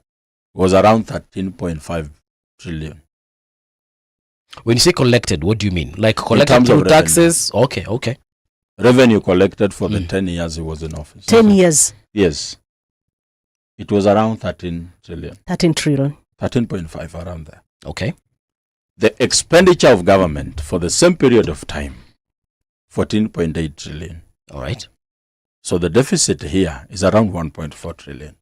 The money we needed to borrow is the country to cover the deficit. $1 trillion. $1.4 trillion, something like that. Yep. We ended up borrowing 8, around to 9. We did not need all this money. We just needed 1.4. Okay. Why did we borrow 9? Yeah. Our constitution says you are not supposed to borrow money that is not pegged on any project. Yes. You are not supposed to borrow money for recurrent expenditure. Wezi enda kukopa pesa ulipe madeni. But ama ulipe mishahara. Tunaona some of those projects that even President Ruto is launching, and some of them come from the time that President Uhuru was in power. Like what? Something commensurate. We are talking about trillions here. When you look at the government records, right, 6.5 trillion cannot be traced anywhere. They were not approved by Parliament. They are not pegged to any project. They did not come in through the consolidated fund. Okay. Which means someone borrowed money but used it privately. Okay. The money that me and you are going to pay. You remember right now, the government is using an excuse of public debt to overtax you and deny you services. When you ask why, they say we have a debt that we need to pay. Actually, I was looking at what we have on the newspaper today, the Star newspaper, about the debt trap that we as a country apparently have been in. And this is what it says, that total amount of debt is at 31st of March 2025 is 11.36 trillion. Yes. Yeah. Then a debt increase in the last 3 months, 430 billion. That is for the last 3 months. Then average monthly borrowing rate, 143.33 billion. That is a monthly borrowing rate. Then average daily borrowing, we are talking of 4.77 billion. And then amount spent on debt servicing, which now is where now the problem is coming in. 534 billion in 3 months. Yeah, tunalipa to the cost of borrowing. We are just servicing. Yeah, we are just paying interest. Yes, and we have no tax. Yes. And amount spent on servicing in 9 months was 1.2 trillion. Then amount spent on development was 41.01 billion in 3 months. Then there is also a section there talking of missed revenue targets. KRA generated a patri of 1.58 trillion in tax revenue against a target of 2.4 trillion in 9 months. Then Treasury netted 731.6 billion from domestic borrowing from a targeted 1.17 billion. That was the target. Then external borrowing and grants netted 314.08 billion from a target of 708.40 billion. Then several development projects stalled due to heavy head and shrinking revenues. There is a time, I think we were talking of the government having not done developments. There were some funds that were borrowed to do roads, but the roads had not been done, but you were still servicing that debt.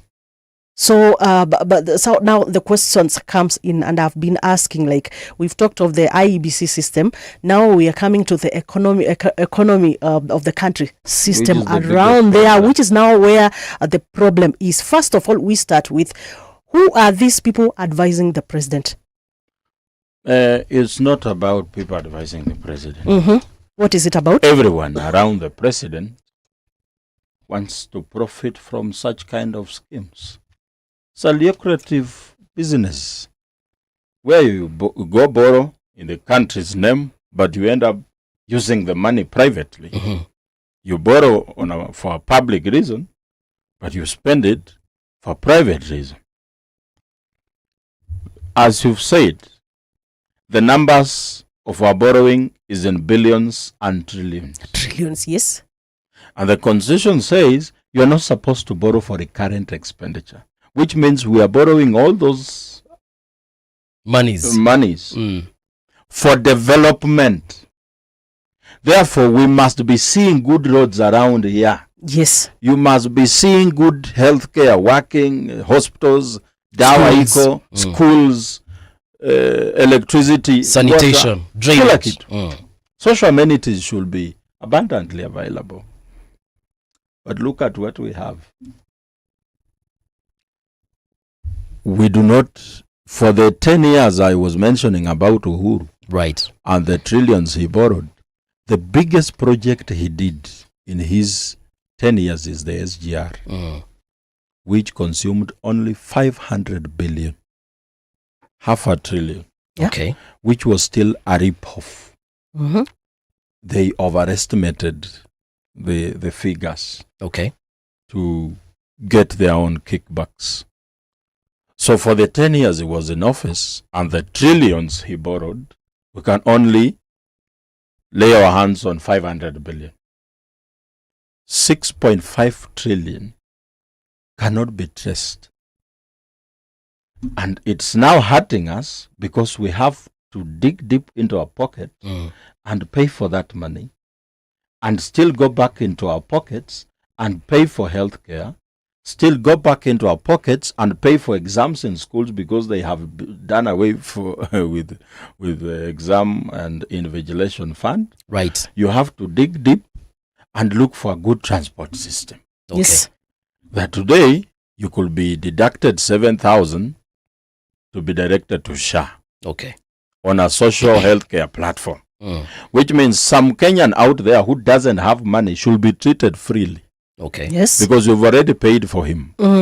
But that person who should be treated freely will go looking for healthcare services and not get them.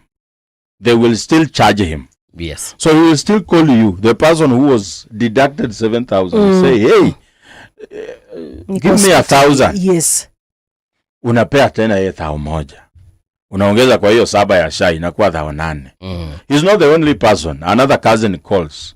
Because you are a human being, you give them. At the end of the day, you have spent more than 10,000 on health that you're even not going to benefit from. And these are things that are supposed to work because we borrowed money to be directed into these programs that should work for the people. Still at it. One of the manifestos of the president, akiingia kwa kiti, promised to fight corruption, to end corruption. So where you're seated, from where you're seated, do you think the president is intentional with curbing or ending corruption in our country? Because that is the will of the people. How do you fight something that has made you who you are? If corruption is the one that gave you this job, can you fight it? Because you are fighting something that feeds you, something that has made you be the person we know today. Right. You can't fight something that has... The president is the beneficiary of corruption. He's the biggest one. So him telling us that he's going to fight corruption, mimi naonanga hiyo ni There are people who have been disadvantaged by corruption. Yes. So somebody like Maraga, when he comes and tells you I will fight corruption, that's someone I can listen to. All right. Because I remember how he came and nullified the elections in 2017. It takes a lot of courage, integrity to do that. Joachim, I want to stop you there for a minute because we want to get into the news. Yes. We're about 30 seconds into, towards the top of the hour. You can find us across all our social media pages, that is Radio Gen KE. And you can also find us on our website, that is rgk.co.ke. Let us know your thoughts on the conversation that we're having this morning. What do you think about the will of the people and especially how Joachim is talking about it? And when we return, I shall be asking him about a very pertinent question about the person that always comes number 2 as far as the elections are concerned. So don't go too far. We'll be right back.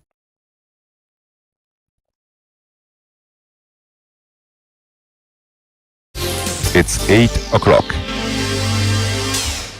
Radio generation, the sound is fine. Pump it up, turn it high all the time. Let the music move you, let's sway. Radio G's got your jam all day. Radio Generation, the home of urban soul.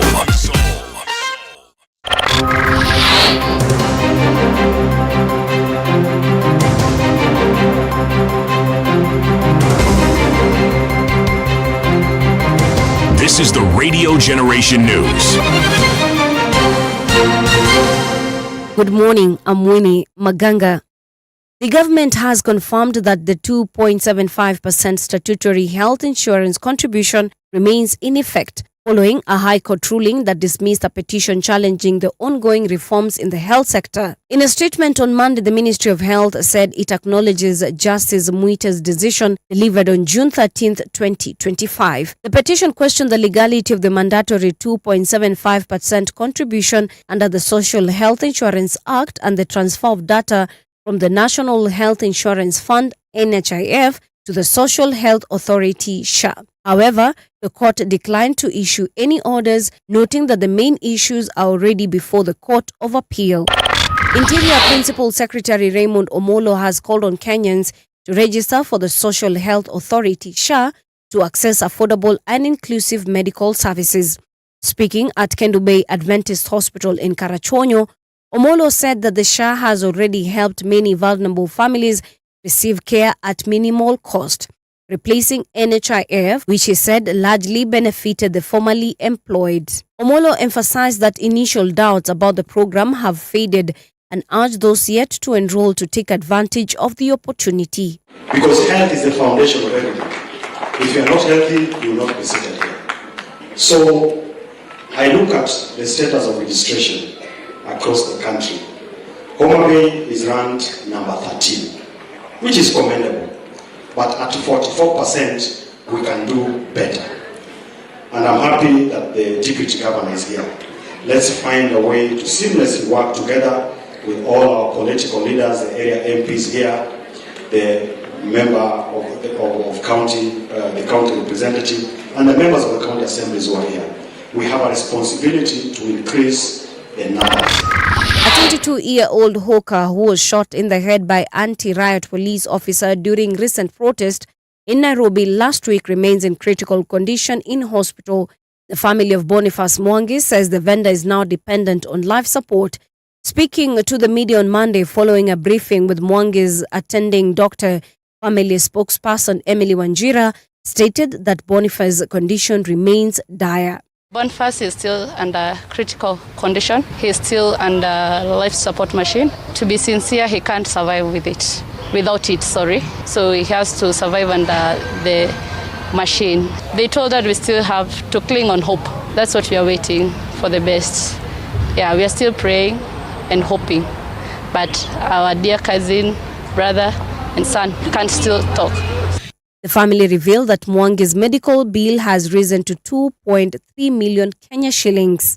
Kenya has made notable progress in reducing female genital mutilation, FGM, but rising cases of child pregnancy remains a growing concern according to the Anti-FGM Board. Board chairperson between 15 to 49 dropped from 21% in 2014 to 15% in 2022.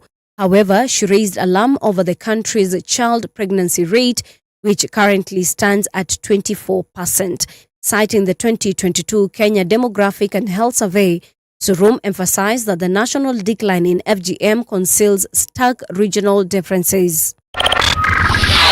Iran launched a missile attack Monday on U.S. military base in Qatar.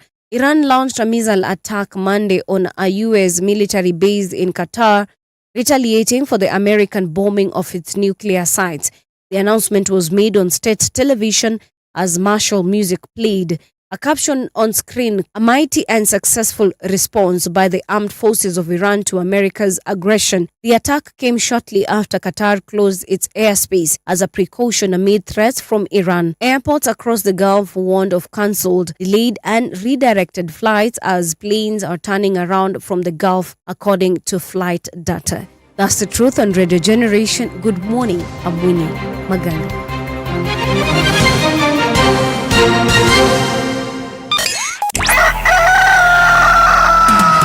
In the beginning, there was morning radio. But now there is Radio Generations, the People's Breakfast. Curious and bold, getting facts from the shadows. That's what it is. Now, as the city wakes and secrets stir, a bright new voice shines. The People's Breakfast. Your morning, your voice. Morning. Good morning, my neighbor. Welcome to the home of hard truths and bold insights. Radio Generation. Indeed, welcome to Radio Generation 88.8 in Nairobi, rgk.co.ke, across every single place on earth right now. You can listen to us as long as you have an internet connection. Of course, Patricia Wayua is in studio. Yes, 92.1. That is Malindi people. I know you're tuned in. Mombasa 90.7. You're tuned in. Lamu 92.6. You guys, you gonna tune in. Yes. Alafu pia watu wa Garissa 89.5. And for those of you who want to follow us on our social media pages, that is on Instagram, you want to follow us on TikTok, you want to follow us on Facebook, Radio Generation KE, you're gonna find us there. We are live actually even on X platform, that is at Radio Gen KE. You're gonna find us live there. All right, so Joachim Simiyu is in studio with us. He's a governance expert. He's a political analyst as well. And we were just talking about the will of the people. And of course, here the people being every single one of you listening to us right now. Joachim, there is this guy who keeps on coming second in every election. And we mentioned him rightly as Raila Amolo Odinga. Raila, for some strange reason, has been finding his way into every single government after and I think even sometime during Moi's regime, he actually found his way into government as a cabinet minister. Yes. Right? And during Kibaki's time, he was prime minister. During Uhuru's time, they joined hands and collaborated in government one way or another. And right now, he's with President Ruto. Co-president. Yeah, he's okay. I mean, according to your words. So when we talk about the fact that perhaps we could have made a different decision in every single one of those elections, Raila has joined every single one of those governments. Why are things not getting better for Kenyans regardless? If I have to be honest, Yes. the most successful politician in this lifetime, in our lifetime, is Raila Amolo Odinga. Okay. He gets things that you only get when you are a president, Okay. but he gets them when he's not. The power he is enjoying today, he enjoyed it with Moi. Moi went, he still remained. He enjoyed it with Kibaki. Kibaki went, he moved on to Uhuru. Uhuru went, he's here with the Ruto. Right. And if Kenyans are not careful, he will join the next one, even if we send Ruto home. Right. I think Raila's decided to benefit from our unwillingness to choose a president who can actually work for us. Okay. The biggest formula of sending Raila home is to work for to vote for a president who can work for the people. Okay. Okay. Because he takes advantage of the cluelessness of government. He rides on it. Then he's absorbed in government. He makes it very hard for the clueless government to work the government that cannot work in silence. Now Raila is making noise. It makes it harder. Raila understands that there are 3 pillars that makes a government successful. Money, people, and guns. Money, people and guns. Those are 3 very important pillars. Bunduki zimeingilia wapi Joakim? Bana, kuongoza watu sio rahisi. And there is an element of, you need to have an element of fear. An element of chaos. Fear. Yeah. And bunduki is to tell people that these guns are not here to kill you, but to protect you. That when there is an invasion by Al-Shabaab, we use guns to fight. The people are the ones that give you legitimacy to rule them. And the money is supposed to be used to provide services for the people. And Raila understands this. So when you are voted in as president, he leaves you to take the money and the guns. Then he goes away with the people.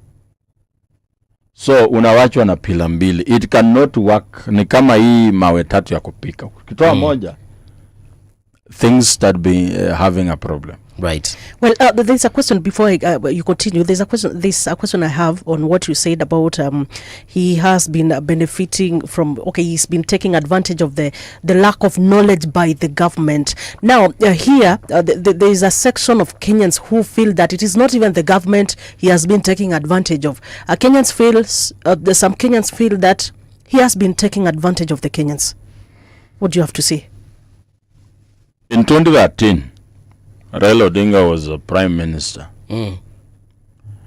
Then he was in the ballot vying for the president. Right. Then Kenyans went and voted for ex-ICC suspects. People who had been tried for crimes against humanity. People who have been, like I mentioned earlier, in the court corridors for a number of things they had done. It tells you that Kenyans wanted to be governed by people who are perceived to be criminals. So, as Raila Odinga, I think, I don't know if this is right, but I think he got pissed off by that act. Okay. Then he decided, let me now niende vile wa Kenya wanataka. Because it seems they don't want people who are progressive, people who can come up with ideas that can help the country.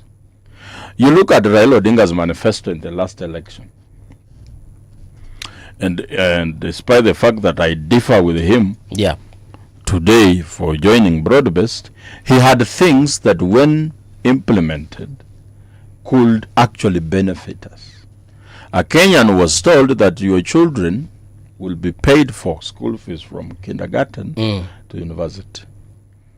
That we are going to make sure that in every county we have an industry that is working. It's going to one county, one product. Okay.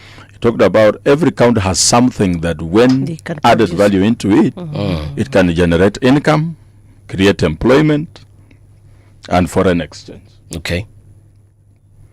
He said that in terms of oneness of the country, this idea of devolution, he's the one who pushed it. True. To decentralize, to take resources to the rural areas. And you look at what William Ruto was proposing, 50 billion for Mama Mboga, 50 billion for Boda Boda, 50 billion for Galana Kolalu, things that were very amorphous. And we were asking, we know the budget estimates and the projected growth of our budget. All these monies that you are mentioning, where are you going to get them?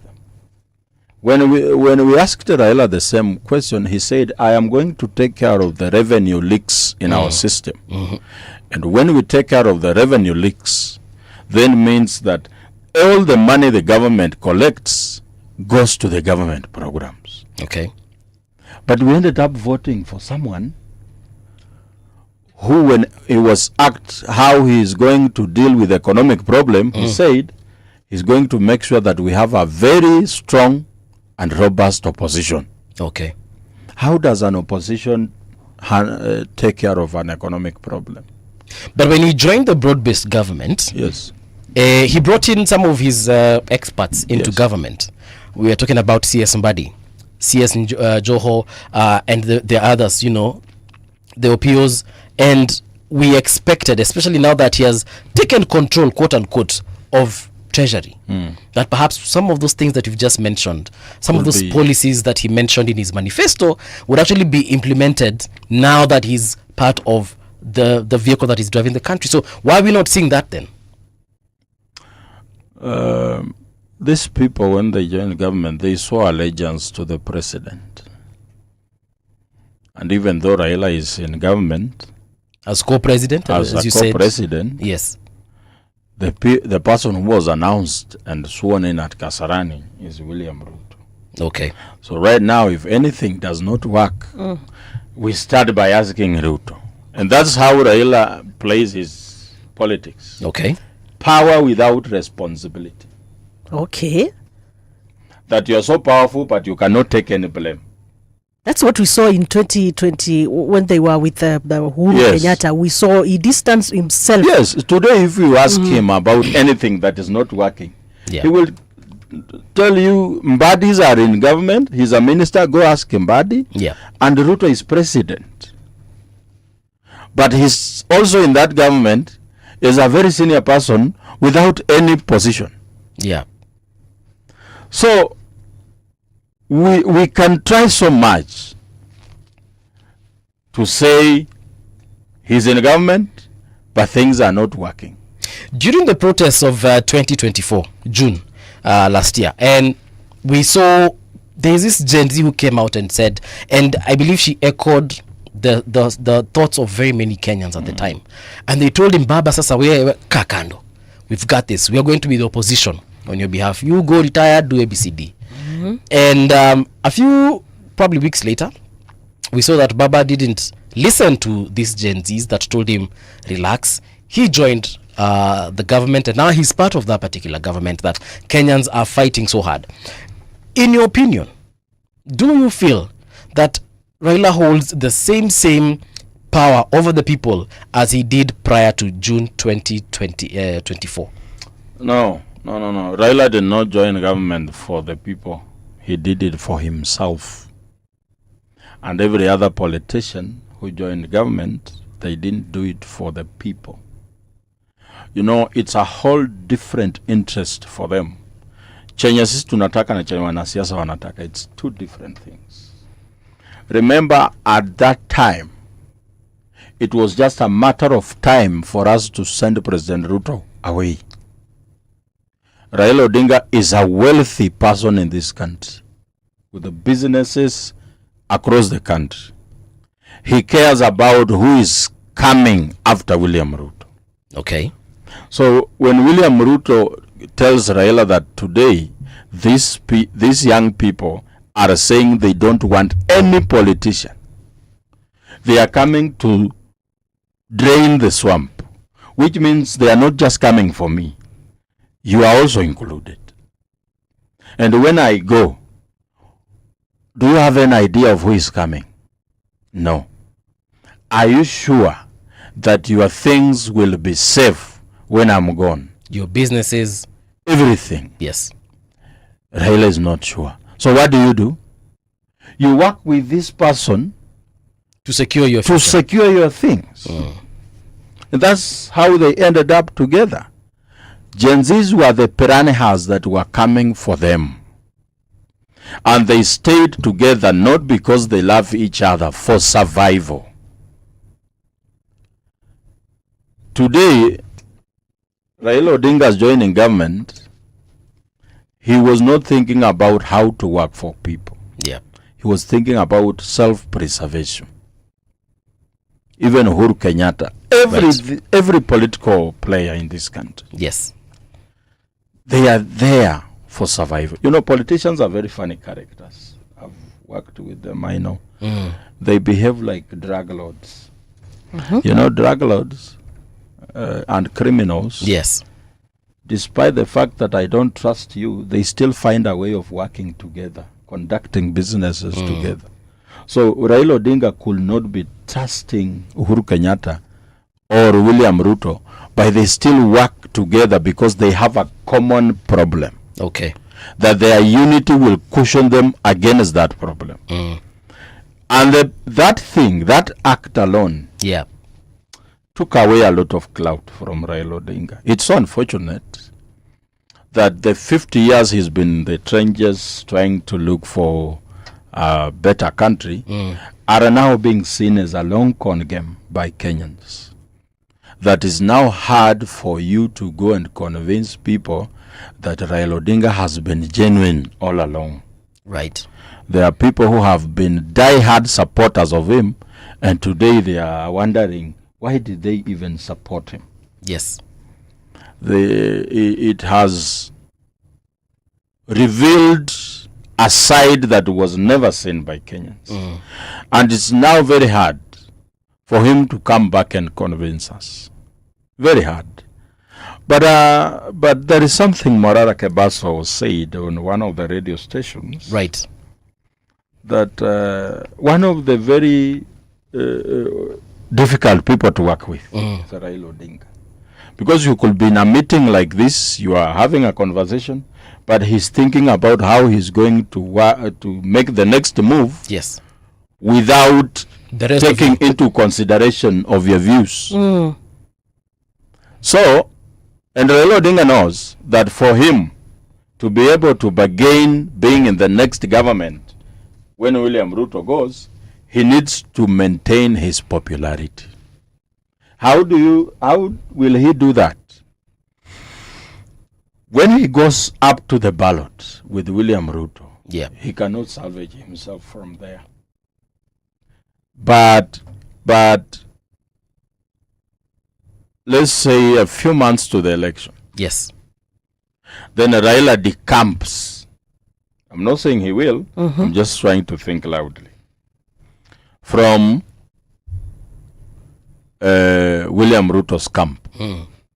Then you get a breaking news that CS Treasury has resigned. Yeah. Then you get another update that Raila to address the country in the evening. Yes. Then he comes and says, as you were hunting from outside, I was hunting from inside. Now I have captured this animal. Tumengoa ye meno. Tumengoa ye makucha. Simba sasa ni kibogoyo. And he comes and says, Jenzi, mimi nilikuwa nawinda nikiwa ndani. Yeah. Yeye mkiwa mwinda nje, mimi nilikuwa ndani. Yes. So that is the only thing that Kenyans will say. Utaona Wakenya wakisema, na nilijua tu baba atatoka humo. Yeah. But if he goes up to the ballot, yes, I think there is no other way of convincing. Do you think by any chance he could just you could go for the elections? But it has come to a point where Baba doesn't have to run. He can still get the things he's getting without running. Okay. Yes. He used to run to maintain his mojo. But today he has even outgrown our ballot. You cannot send Raila home using the ballot. Your paper. vote, yes. Because whether you vote him out, he's still here. You vote him in, he's still here. Yeah. And I think he got to a point where he doesn't even want to be president. He just wants to be somewhere close to presidency. Without responsibility. Yes. As I said, this is a country where out of every 100 shillings you make, 70 bob ni deni. So leading such a country ni ngumu. And he doesn't want to take all that blame. Yes. Okay. So he lets you win. Then he makes life very difficult for you until you invite him. You invite him. He sits there with you, but you are the one taking the blame, not him. Joachim, I want us to switch gears a little bit and talk about what is about to happen tomorrow, which is Kenyans have said that they want to commemorate, remember what happened last year during the same period. And Kenyans will want to go. We don't know if they will actually go to the streets, but they want to go to the streets. Number one, do you think they will go to the streets tomorrow? Yes, they will. In their numbers, Yes. Kenyans are going to occupy streets. They are telling us Tomorrow. to do it peacefully. Yes. It's not us to decide whether it's going to be peaceful or not. Yeah. It's the government to decide. Speaking of the government, in that regard, Yes. the Daily Nation has some 3 pictures here of David Ndii, William Kamket, who's the MP for Tiaty, and Silvana Sosoro, Majority Whip. David Ndii anasema wewe tokea and say your goodbyes before you leave home, just in case you catch a stray. MP for Tiaty says, I hear there are people planning to cause violence like last time. They cried of the mayhem caused by the goons brought last week. Let them try next week. Now this is tomorrow, and we will know there are Pokot youth. Then Silvana Sosoro, the Majority Whip, anasema last week you incited the youth, and we are aware that there are plans to do the same in the name of June 25th anniversary. We are telling you that this time it will not be business as usual. It has never been business as usual. So these are very prominent people. Yes. One is the advisor to the president, Yes. matters economy. Yes. One is an ally in parliament, and the other one also an ally in parliament. And even in this other newspaper, that is the Standard newspaper, there is also an expose there with a chilling uncovers messages in WhatsApp groups run by government bloggers and officials, UDA secretariat staff and parastatus chiefs, where they have been planning how to infiltrate peaceful protests in the city, generating propaganda aimed at media houses and prominent individuals are seen critical of the government. So there are so many messages. If you can have a look at the Standard newspaper, messages from the so-called officials of UDA. We also are seeing government bloggers, and it's more or less like the same thing about tomorrow.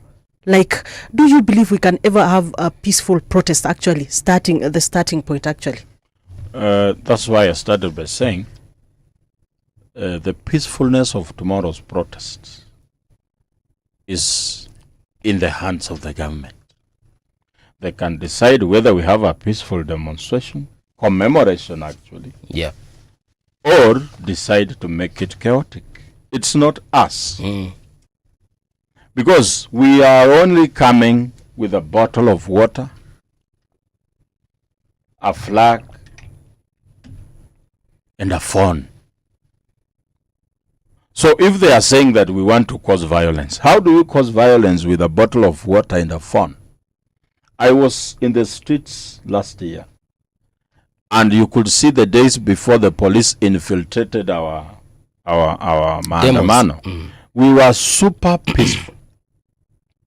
Tulikuwa tunazima barabara, but when a vehicle comes, we let it pass. Even when you see something has been joined by women on the front line, it means that's not a very dangerous thing.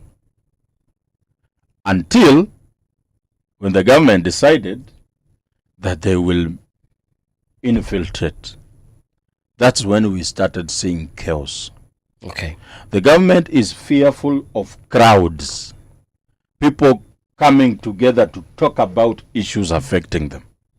So they want to make sure that they isolate you. You only think about your problems in your house. That's why I heard spokesperson of government saying that tomorrow is going to be just a normal day. If you want to do commemoration, just do it in your house. How do I remember a comrade who died, whose brains were splattered on the pavement in front of parliament by sitting in the house? I have to go to that very spot and lay a flower there. And we are coming carrying flowers. Yes. So how does that mean violence? Nasikia huyu wa Tiaty anasema kuna Pokot youth. Watatumwa. Bandit mwenye hajawahi ona lami atakuja Nairobi kufanya nini? They brought prison police in Nairobi. Were they effective? They don't even know the streets. They got lost. Joachim, what if we do things differently? For instance, instead of going to the streets, we go to Uhuru Park or Central Park, converge there, have a stage where we have different people talking like yourself, the likes of activists and so on and so forth, instead of necessarily going to the streets. instead of saying that we're going to parliament, instead of saying that people will go to State House, what if we just say tutakuwa na mziki Uhuru Park, tupatane pale kutoka saa 2 asubuhi tumalize saa 6 mchana? Mbona tukua na muziki Uhuru Park? Rex Masai alikufia hapi? Alikufia Tomboya Street. We have to be there. What are the events that led to the death of Rex? We are just going to imitate the real events that were happening in the last June 25th protests. Because when the people go to the streets, yes, goons appear. Yes. And they now start breaking into people's premises, shops, offices, and so on and so forth. That means the government will have failed. It's a demonstration of how a government has failed. So if people will break into shops, yeah, it means the government is not doing their job. Because we have said it. We started saying this in the beginning of the year, that we will have a protest in commemoration of our gallant soldiers who died in the line of duty trying to look for a better country. Right. So the government was to put things in place to make sure that we do it with enough security. It is their job to identify a goon in the midst of the people, right, and siphon him out.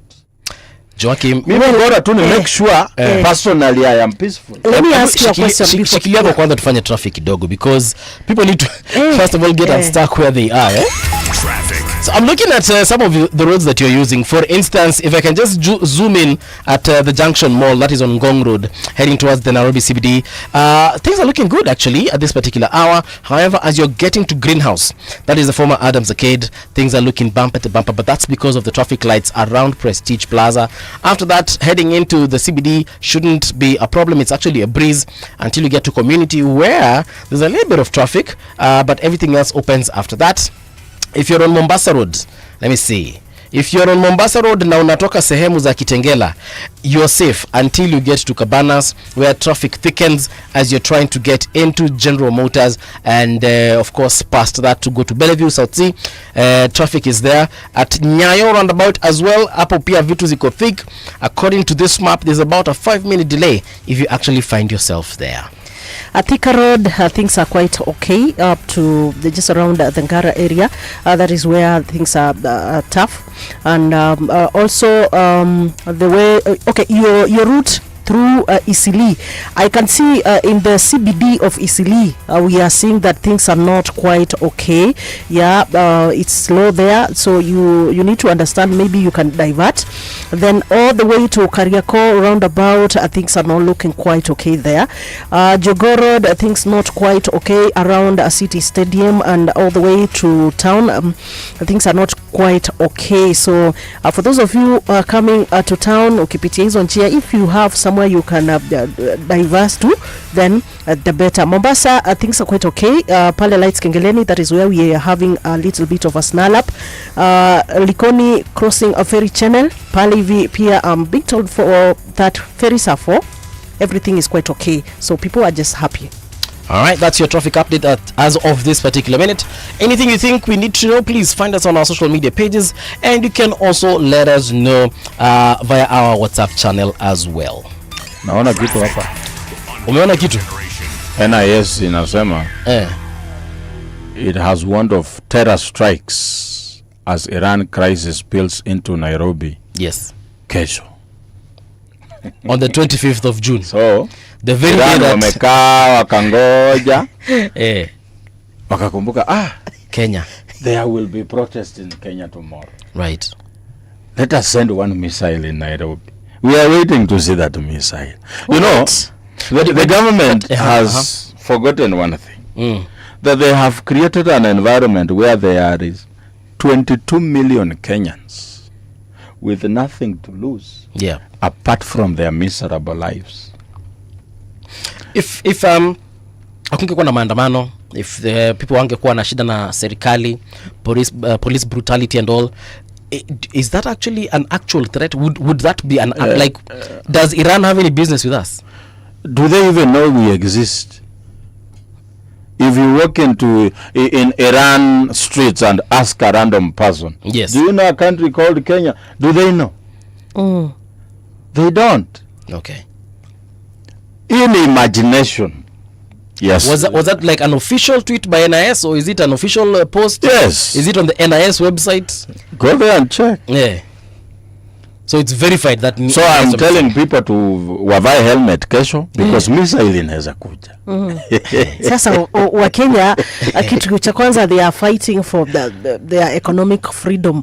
They are not free, they cannot afford even that. Unajua helmet ni how much? How much is a helmet? It's quite sijui ni 5,000 around there. Sasa Mtu ambaye ana protest because of bei ya unga hawezi afford because your bei ya helmet ni rent na shopping. Yeah, and then now the question is, now that kutakuwa like the way they are saying we might be targeted as Nairobi. So what is the advice to Kenyans? Are we supposed to stay in? They are no work. There's no work tomorrow. Home. So I don't know. So hii missile itakuja wapi? Because kama Iran itatuma missile, inaweza hata ituma Kayole. Uko tu kwa nyumba umetulia, then you see a missile coming. So how are we sure that by not going to protests we are safe in our houses? Okay. Because this is a missile. Iran will not send guns. If they are going to send anything, it's a weapon of mass destruction. A ballistic missile. Yes. Sasa watu, I don't know how did we end up here, but yes, they are trying to solve that. fear. Yeah. Maybe people say, hey, let me stay in the house. Ojwang did not die in the protests. Yeah. He was just in the house in Homa Bay with his parents about to have lunch. He was picked there. Now we have his corpse in the morgue. Boniface Kariuki was selling masks in the streets. He was shot with his head against the wall in surrender mode. So this government, you will end up dying even if you stay in the house. Okay. Because you stay in the house, you take your kid to hospital, there are no those immunization drugs. Okay. So your child ends up dying because hakudungwa ile dawa ya polio. So Simi, what are we expecting to see tomorrow? Kenyans obviously, like you've said, wataenda. What are we expecting from the police? We are expecting what this government has shown they are capable of doing. But wait, I have a question. Okay, what responsibility maybe do you think is now the protesters, leave alone now just coming for the peaceful, like in terms of looking at the goons and so forth? Tumesema msafara wa mamba kuna kenge pale, like do you think the protesters, do they have a responsibility? Maybe like because tunaenda kuandamana, si ndio? To ensure their own safety. Yeah, to ensure, because I feel like if there are goons inside there, I'm telling you, you are not going to avoid the chaos. If there are goons in what that, I can tell Kenyans, yes, make sure someone next to you na mtu unajua. That sounds better. Yeah, but maybe that really sounds better. But you cannot know everybody. Joachim. That's why we are telling the police to provide security. Joachim. What is their job? If I go there alone, yes, maybe I'm just a bachelor, nimeacha wazazi wangu shago. Maybe ni bachelor topa Nairobi, hata sina dem. And I want to be there tomorrow to remember Rex and to remember everyone else. And I just go to the protest. Nipande matatu, nifike to town. Na niende mali watu wamepatana. There's no way I will know the person standing next to me, first of all, it's even called Joachim, and he has any ill intention towards me or fellow commemorators. You can easily identify people who are harmless. There's a person who will be talking to people randomly. The dress code is different. But when your own instincts will show you that this person is not good. Okay. So, the biggest responsibilities for the people, kama mimi mwenyewe nijue, I am peaceful, I am not causing any trouble. That's enough. Make sure that the person next to me, even if he decides to cause trouble, it will not affect me. Okay. From there, it's now the work of the police to make sure that things do not go out of hand. Do you have a specific dress code for tomorrow? Yes. What is it? It will be a black and white t-shirts. Okay. Okay. You either wear black or white with the names of the victims, the bendera, Na maji yako. maji yako Okay. Na simu yako. na simu. Hakuna mambo ingine. So Joachim, God forbid, Yes. tomorrow we hear so and so has been gunned down while peacefully demonstrating or commemorating or just walking on Tomboya Street or walking on Moi Avenue or whichever street they will be walking. So what next? Do we continue going for protests when people are dying? Do we continue calling for peaceful demonstrations when people are dying? Or do we change tactic as a people and we start doing, I don't know, demos differently? Because I wouldn't want to imagine tomorrow I get a phone call from an auntie of mine that my cousin was there and they have lost their life. Or I was the one who's there, then now my mother has to receive that phone call. I mean, are we going to have this every single time that we are going for demos? It's a destiny that will meet us whether we like it or not. When the people who are agitating for the freedom of this country, they used to receive reports that the colonialists have killed so and so. The Nandi people got report that Koitalel Arab Samoe had been beheaded. Did they stop? No. They continued with that journey of looking for freedom for their people. Okay. And these freedoms that we are looking for, the justice that we are seeking, cannot be served on the table for people to partake. These are things you fight for. Yeah. These are things you put your life on the line. Apart from the few incidences that we've actually seen on camera, where we see a policeman, and this policeman has been identified. We see him or her, aiming at a protest and actually killing someone, like we saw what BBC did just a few weeks ago with their documentary. And we've seen even what happened the other day, I think it was in Mwiki, where we literally saw a police officer drawing his gun and shooting into a crowd.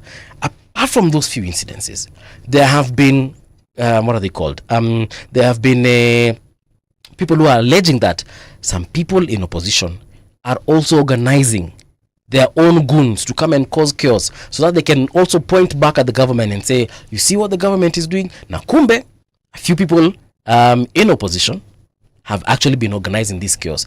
What is your thought on that particular claim? Let the government stop killing people, so we wait for the opposition to kill, so we know the truth. Okay. Because the people we've seen on camera are in police uniform. Police are an arm of executive. So we have evidence that government is killing people, but we don't know for sure if opposition is doing it. The people who are saying the opposition is also killing people should bring hard evidence on the table. They are at the government, for God's sake. Why haven't they gone and arrested the person who organized goons from the opposition? Yeah. So these are things, a blame game that does not make sense. We have seen a police officer shoot. I don't like Gachagua. Yes, I don't admire his brand of politics, but why do you drag his name into something that is so straightforward? A police officer shot an unarmed person. When the government stops killing people, and we see people still being killed in fact, Yeah. when the government starts working, we will notice and we will stop protesting. Yeah. The fact that there are protests, it means there's something wrong with how the government is conducting its business. Okay. If they do as the will of the people demands, protests will die a natural death. Which reason will you have to protest? Okay. If you graduate from school and you have a job and continue with the fight. All right. What if nothing happens? We go to the streets, people protest, we sing patriotic songs, and at the end of the day, everybody goes back home, safe and sound. What next? It might take time, but at the end of the day, they will pay for their sins. There's a time. Yes. This lawyer, Willis Otieno, said that these people doing these acts today will have retired. You are 80 years in your village, then we will come for you for the crimes you are doing today. All right.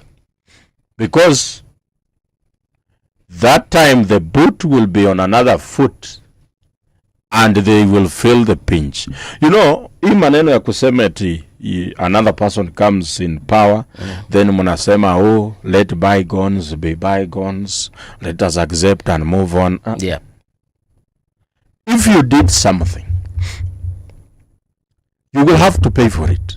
Okay. And the last generation of let bygones be bygones, hii generation ya Raila Odinga. Yeye ndiye mtu unaweza ibia kura na kuambia let us have dialogue. There will come a time if you rig me out of election, you only take that seat when I'm dead. Hakuna ati, if you want a peaceful coexistence, don't rig me out of elections. Win fairly. Win fairly, there will be no issue. But if you come and you do your own things thinking that we will say statements like this country is bigger than an individual, which we know it's a pure lie because we know individuals who are bigger than the country, we will not listen to such crap. But who do you think has got that kind of personality to actually and you've said that a time is coming when if you rig an election or you steal an election or you subvert the will of the people, you will only stay in that particular position if they are dead.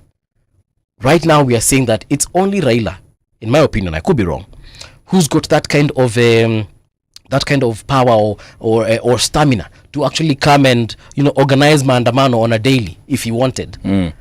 So in the absence of Raila, if today Raila says nimeretire, whatever happens in 27 nyinyi shidenu, mimi nimerudi uko ushago Bondo, what happens now? Who can take up that kind of responsibility? There will be no other politician who will come and occupy the space Raila has been occupying. The reason why we had a June 25th is because there was no one to negotiate with. There was no one to call to the table. You arrest this young man, you think he's the one in charge, tomorrow there are protests. You abduct this one, you kill him, you think he's the one who organized, tomorrow there are protests. The protests during Raila's time started and ended with Raila Odinga. When you call Raila and you agree, there are no protests. That is one thing that has been postponing the cleaning of the country's mess. That when Kenyans come up and say, this is the problem we need to deal with, and this is the person who is responsible, Raila comes and says, hey, let us have dialogue. So that problem is not really solved. It is swept under the carpet. People come up in arms demanding the problem to be dealt with. And Raila says, hey, let us talk. Let us have peace. A sense of quiet is not peace. When you go back to your wife today, right, and you have done something wrong, and she doesn't ask you, you are expecting her to yell, but she doesn't. Maybe it's because she doesn't know. No, she knows. Okay. Is that peace? No, it's just a... Is that silence in the house? It's just a brewing storm. There is something going on. Actually, totally, there is no peace. There is no peace. Yes. It is the calm before the storm. Yes.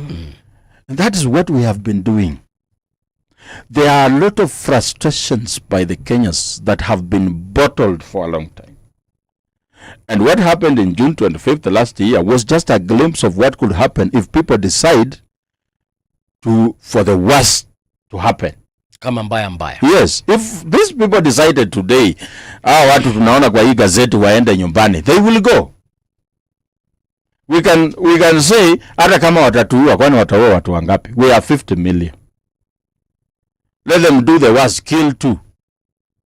We will still remain 48 million.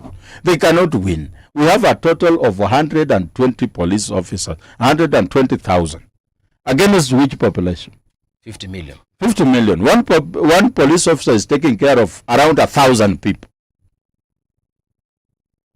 So if we decided to think the way they are thinking, decided to behave exactly the way they are behaving, we will have no country tomorrow. We still have this country because we are people who exercise restraint. Okay. We still have the country because we think about, what about my children in the house?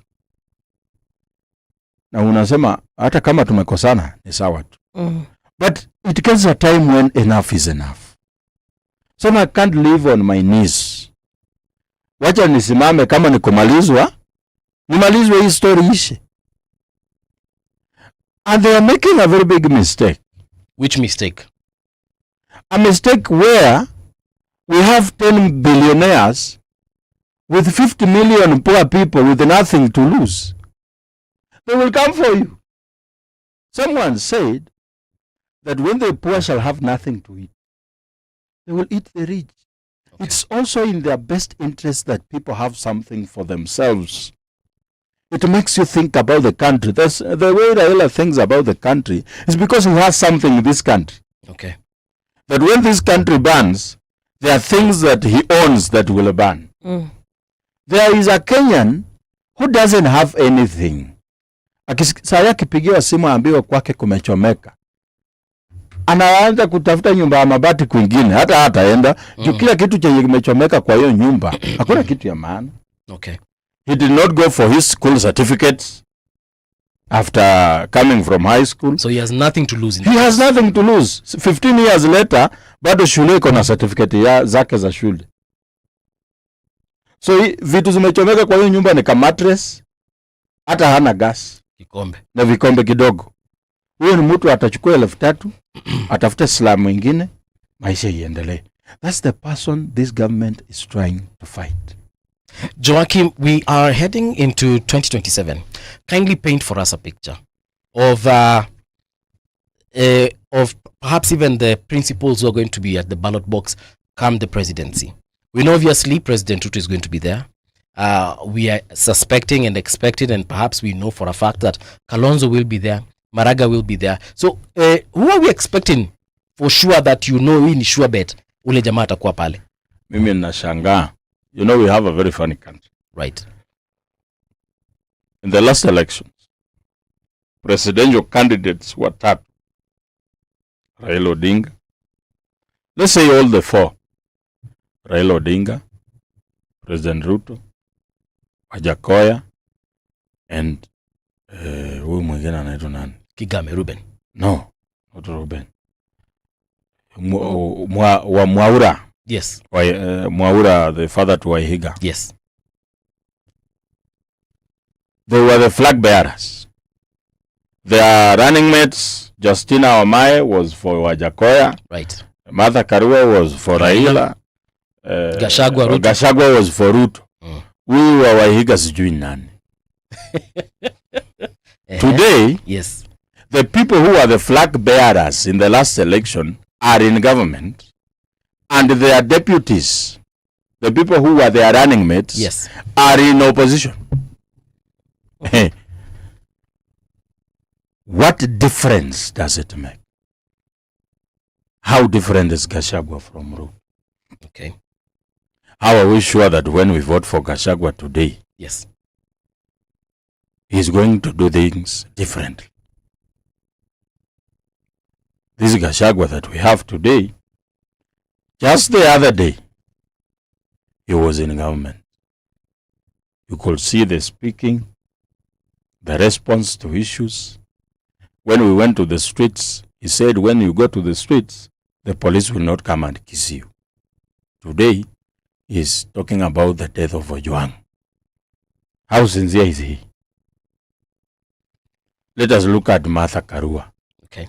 He was with Raila Odinga. Right. How is her thinking different from Raila, who has joined Broadbase? Wajakoya, who was the president, is with the Broadbase. Justina is here with us in opposition. Which means these two factions are not an option. The broad-based leaders in this opposition, hii tunaona ya kina Kalonzo. Kalonzo is a lukewarm person. Maji yenye sio moto na sio baridi. Huwezi tumia kupika. But unaweza oga nayo. Labda uoge. Unaweza kunywa. Maji lukewarm utakunywaje? People drink water. Okay. So, it's better tukue baridi. Tuseme unaweza maliza kiu. Mokwe moto tunaweza pika chai. Who is the other person? Matiang'i, yes. We have had a problem in this country around finances. And the problem is these multinational corporations, IMF and World Bank, which have been influencing our fiscal formulation processes in the country. Yes. Causing over taxation and what have you. Where has Matiang'i just resigned from? World Bank. Yeah. He's coming as a World Bank employee working in an outpost called Kenya. So he will advance the interests of World Bank, which are over taxation, using this debt that is an extraction tool from our people. Okay. Who is supporting Matiang'i locally? Uhuru Kenyatta. The same person who took 6.5 trillion in terms of debt from the people of Kenya.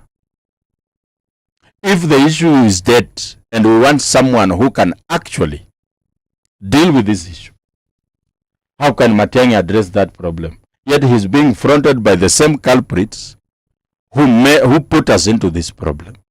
Tell us about Maraga. Now let us talk about Maraga. I don't have a lot of info. A lot of objections to Maraga. He's a man of good standing. That's one person. Nimeweka hapa kwa hii tuli yote nimesema. Who else have we not mentioned? Kigame. Ruben Kigame. Yes. He's not consistent. He keeps quiet and people forget him. He appears during election. Yes. I'm only remaining with another person. Wajakoya. Wajakoya is not in the list. He's not serious. Okay. I'm having someone called Jimmy Wanjigi. He's the only person who talks about the real problem without bias. He's not a tribal bigot. He understands that we, in the position we are in as Kenyans, we need to have a collective thinking and decide that we need to deal with this problem. Okay. And I have said repeatedly here on this show that we have a problem with finances, prudent management of national resources. Okay. Yes.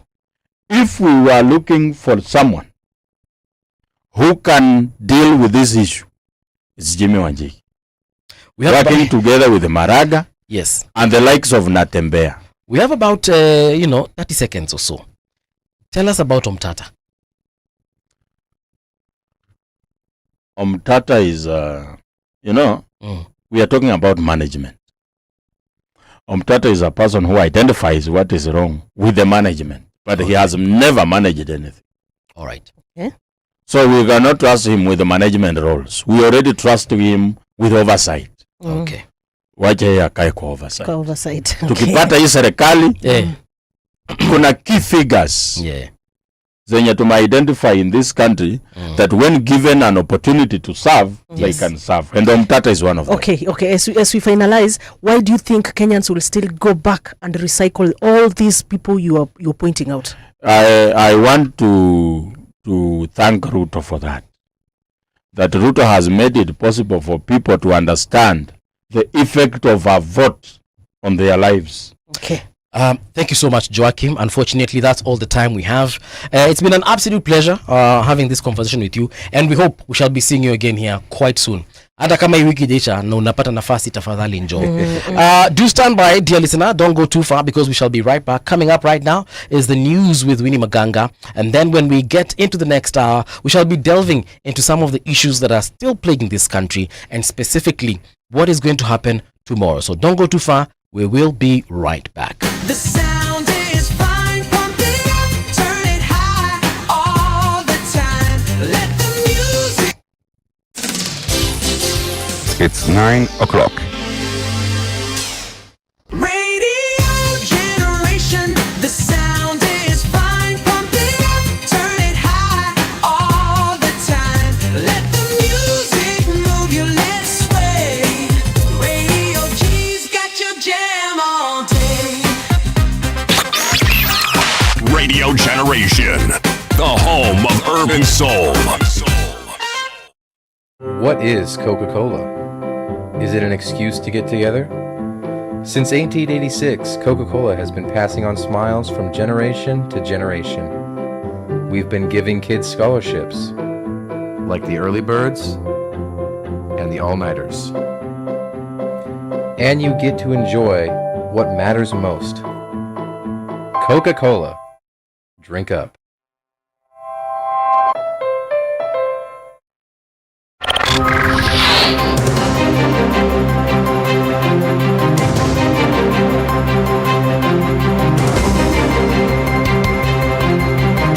This is the Radio Generation News. Good morning, I'm Winnie Maganga. Controversial online activist Ndiangui Kinyagia has gone missing under unclear circumstances, triggering concerns from his family and the Law Society of Kenya. The LSK is now preparing to move to court to compel police to account for his whereabouts and explain a raid allegedly carried out by officers from the Directorate of Criminal Investigations. According to lawyer Wahome Thuku, Kinyagia was last heard on the Monday of Saturday, June 21st, 2025. His phone later went off and has remained unreachable, with family and friends unable to trace him. On Monday morning, the family reported his disappearance at Kinoo police station and were issued with an occurrence book number. A 22-year-old hawker who was shot in the head by anti-riot police officer during recent protest in Nairobi last week remains in critical condition in hospital. The family of Boniface Mwangi says the vendor is now dependent on life support. Speaking to the media on Monday following a briefing with Mwangi's attending doctor, family spokesperson Emily Wanjira stated that Boniface's condition remains dire. Boniface is still under critical condition. He's still under life support machine. To be sincere, he can't survive without it, So he has to survive under the machine. They told that we still have to cling on hope. That's what we are waiting for, the best. Yeah, we are still praying and hoping. But our dear cousin, brother and son can't still talk. Nairobi County officials have placed blame on residents for worsening the city's flooding crisis, saying widespread illegal dumping continues to choke drainage systems and frustrate waste management efforts. Chief Officer for Environment Geoffrey Musiria said the persistent habit of throwing garbage from vehicles and along road reserves, as well as the use of unauthorized waste collectors, is at the heart of the garbage problem that is contributing to flooding during rains. He said Nairobi has invested in modern technology such as street sweepers to improve cleanliness. So let's protect what we have, let's protect what belongs to the county government of Nairobi, and I'm calling upon the city residents to take responsibility of their city by making sure they keep it clean. Cleaning Nairobi is a collective responsibility, not an individual's responsibility. It's a collective responsibility. So we are committed to making sure that our city is clean, always.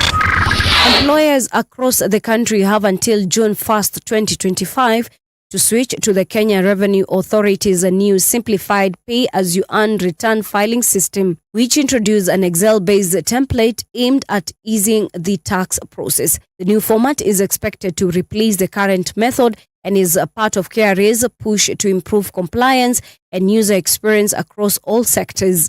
It is designed to support public, private, and non-profit employers by streamlining how deduction and remittances are handled.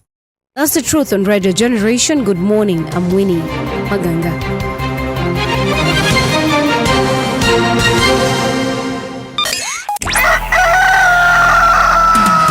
In the beginning, there was morning radio. But now there is Radio Generations, the people's breakfast. Curious and bold, getting facts from the shadows. That's what it is. Now, as the city wakes and secrets stir, a bright new voice shines.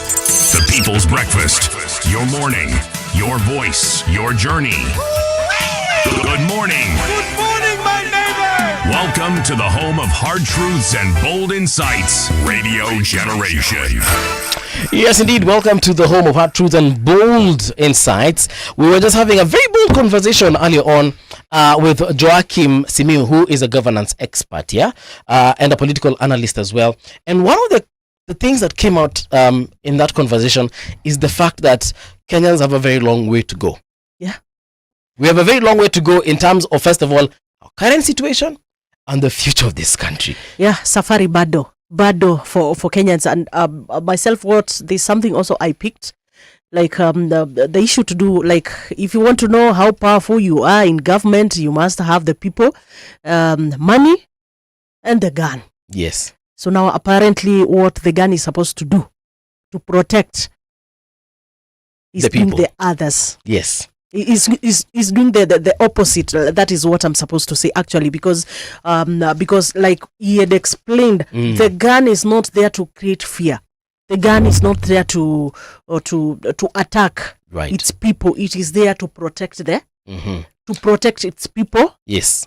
So it is so unfortunate to Kiona now the gun is turning out against the people that is supposed to protect. Yes. Also, something else that he has said is the fact that there has been this storm that is brewing in people's minds, perhaps hearts, and to some extent, yes, I might agree with him. But also, I know that Kenyans are very peace-loving, and some of the things that he said there in regards to what we are looking at in terms of just the people of this country and their reaction to issues that directly affect them. I know Kenyans are very vocal.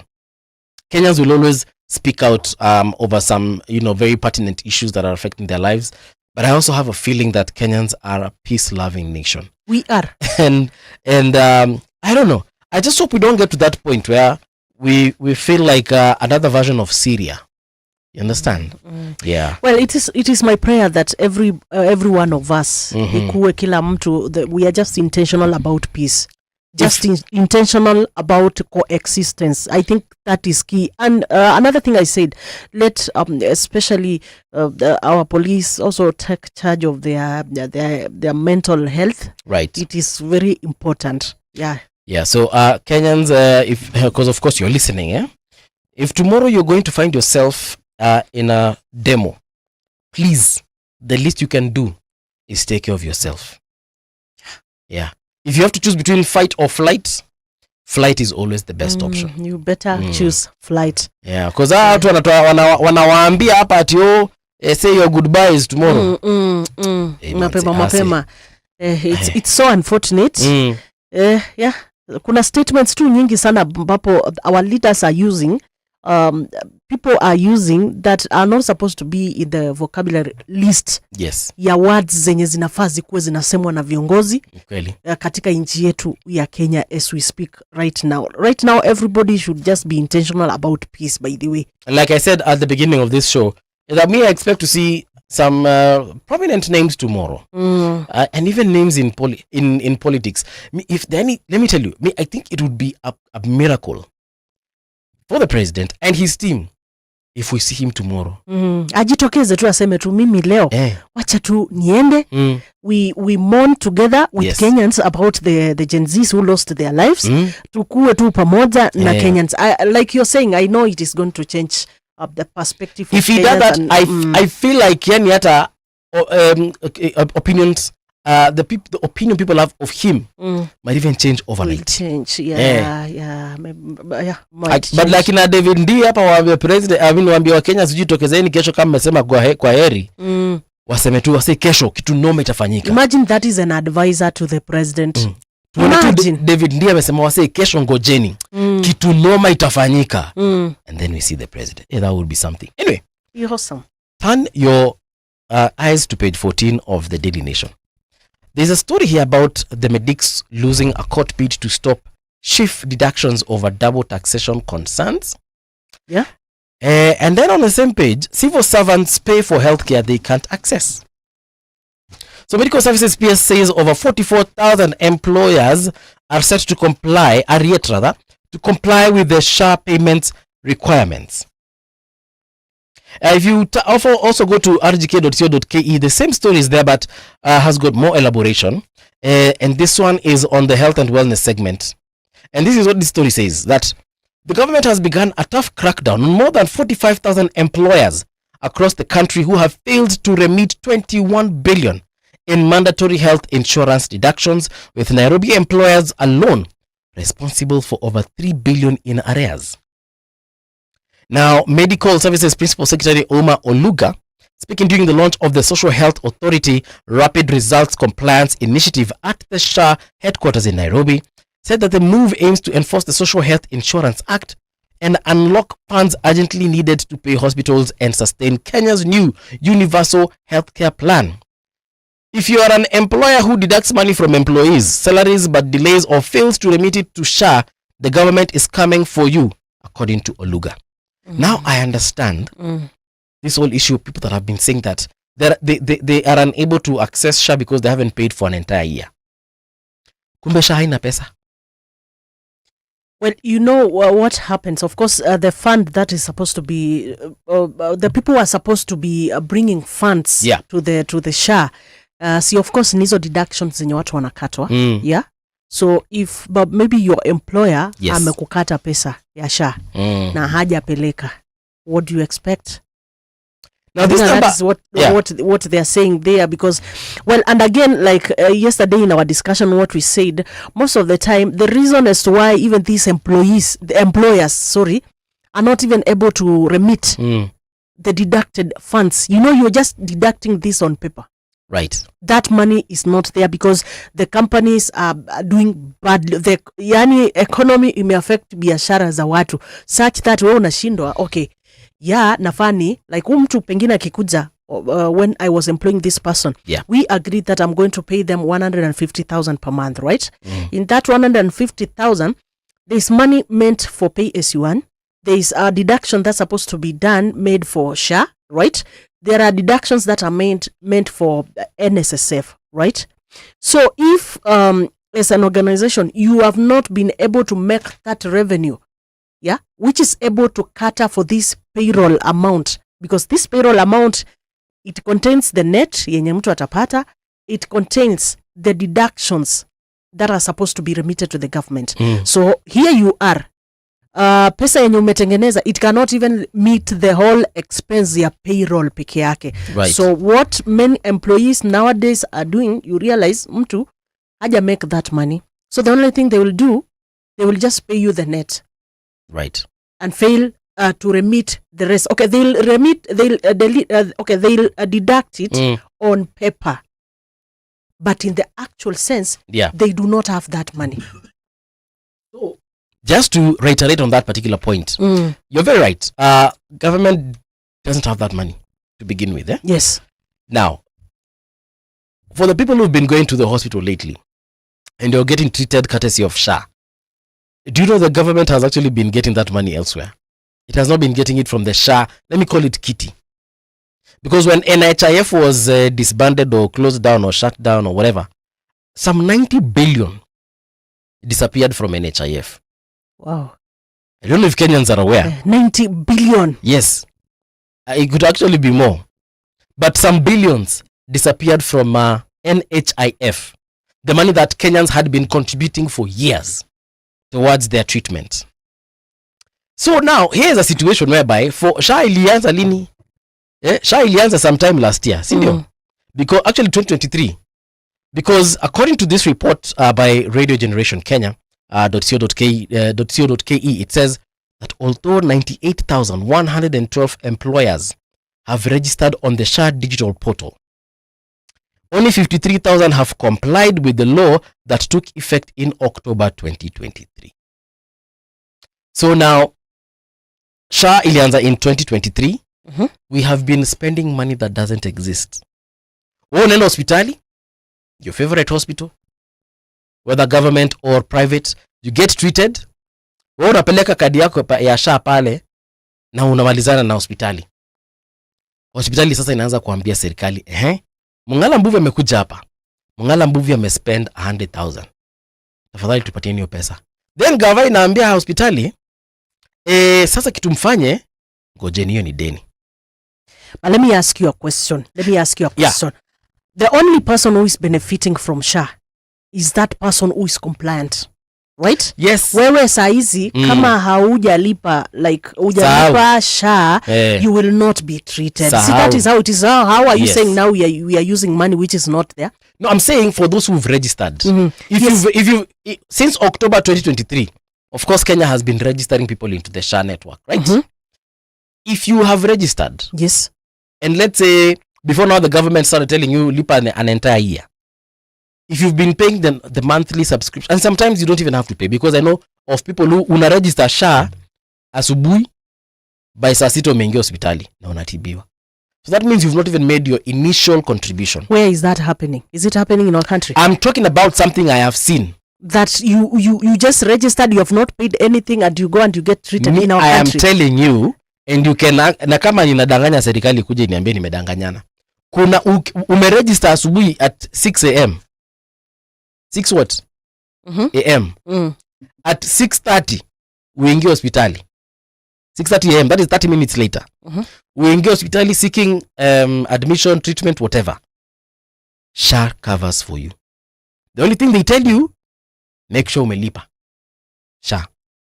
Then at the point of treatment, the hospital. Well, I have not experienced that, and I have not had anyone tell me nimepeleka mtu hospitali. So maybe that is just an isolated case, because what I know, even with NHIF, the former scheme that we had, is that you must pay. You must pay for you to get treated, because if you say like I'm coming to be treated, unauliza uko na cash, you do not have cash. Right. So do you have your SHA?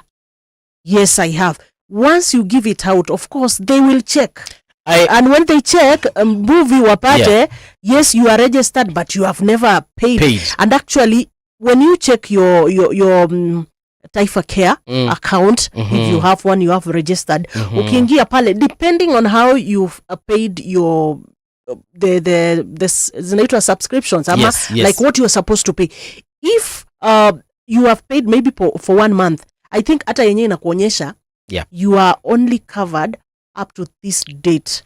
So past that date, depending on what you have contributed. Now let me tell you a perfect example.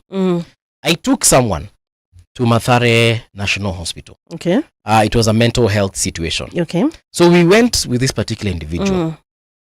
Tukampeleka. Sikuwa peke yangu, tulikuwa wengi. When was that? Must have been early this year, either Feb or March thereabouts. Okay. Yes. Okay. But it was 2025. Okay. So we took this person to Mathare. And when we got there, the first thing we were asked, mkona SHA? For this particular patient, tukasema hatuna. Yes. Tukaambiwa, register.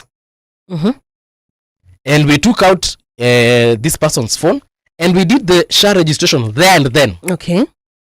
Which takes you like, you can understand, 10 minutes. Okay. You register, we give that SHA number there and then.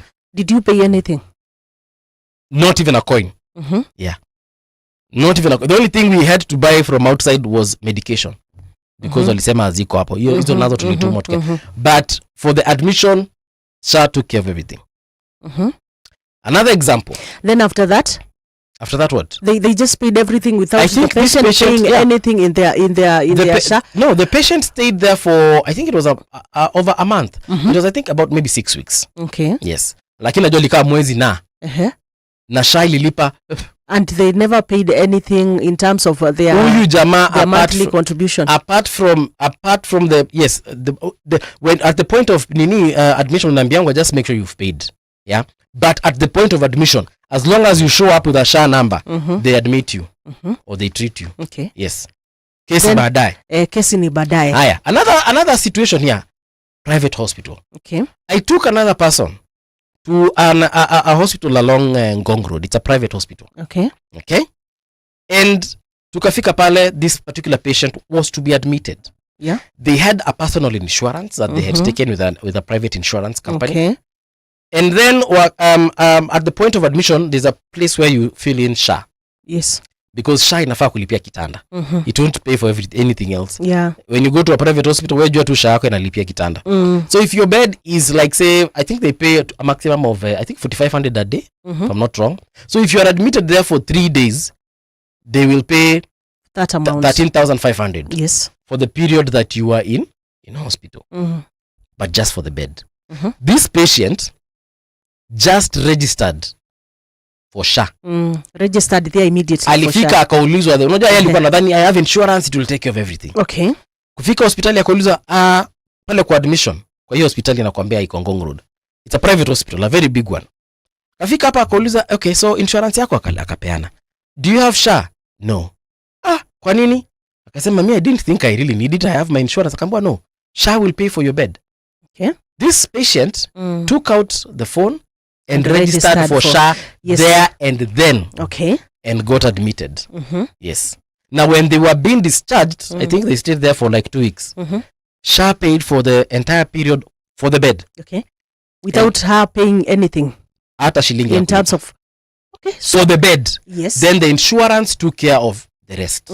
Because pay insurance wanakuanga na limits zao za malipo. Okay. Yes. So now Mbuvi, according to your the 2 examples that you have given, then it means that now Kenyans, you can just register and go get treated. Yeah, so I'm speaking from personal experience. Mi sitaki mtu aseme Mbuvi hapa amelipwa. Juu sasa unajua amelipwa na Aden Duale. Juu unajua sasa mimi like mi unanishangaza because like when I registered, right. I was given a date. Like according to the contribution that I had paid, nikaambiwa you are covered up to this date. Right. Past that, because whatever you have contributed will not take you past whatever you have contributed. Okay. So and I think if things were just quite that easy, yes, like unaenda, maybe hiyo ilikuwa ni, I don't know, isolated cases.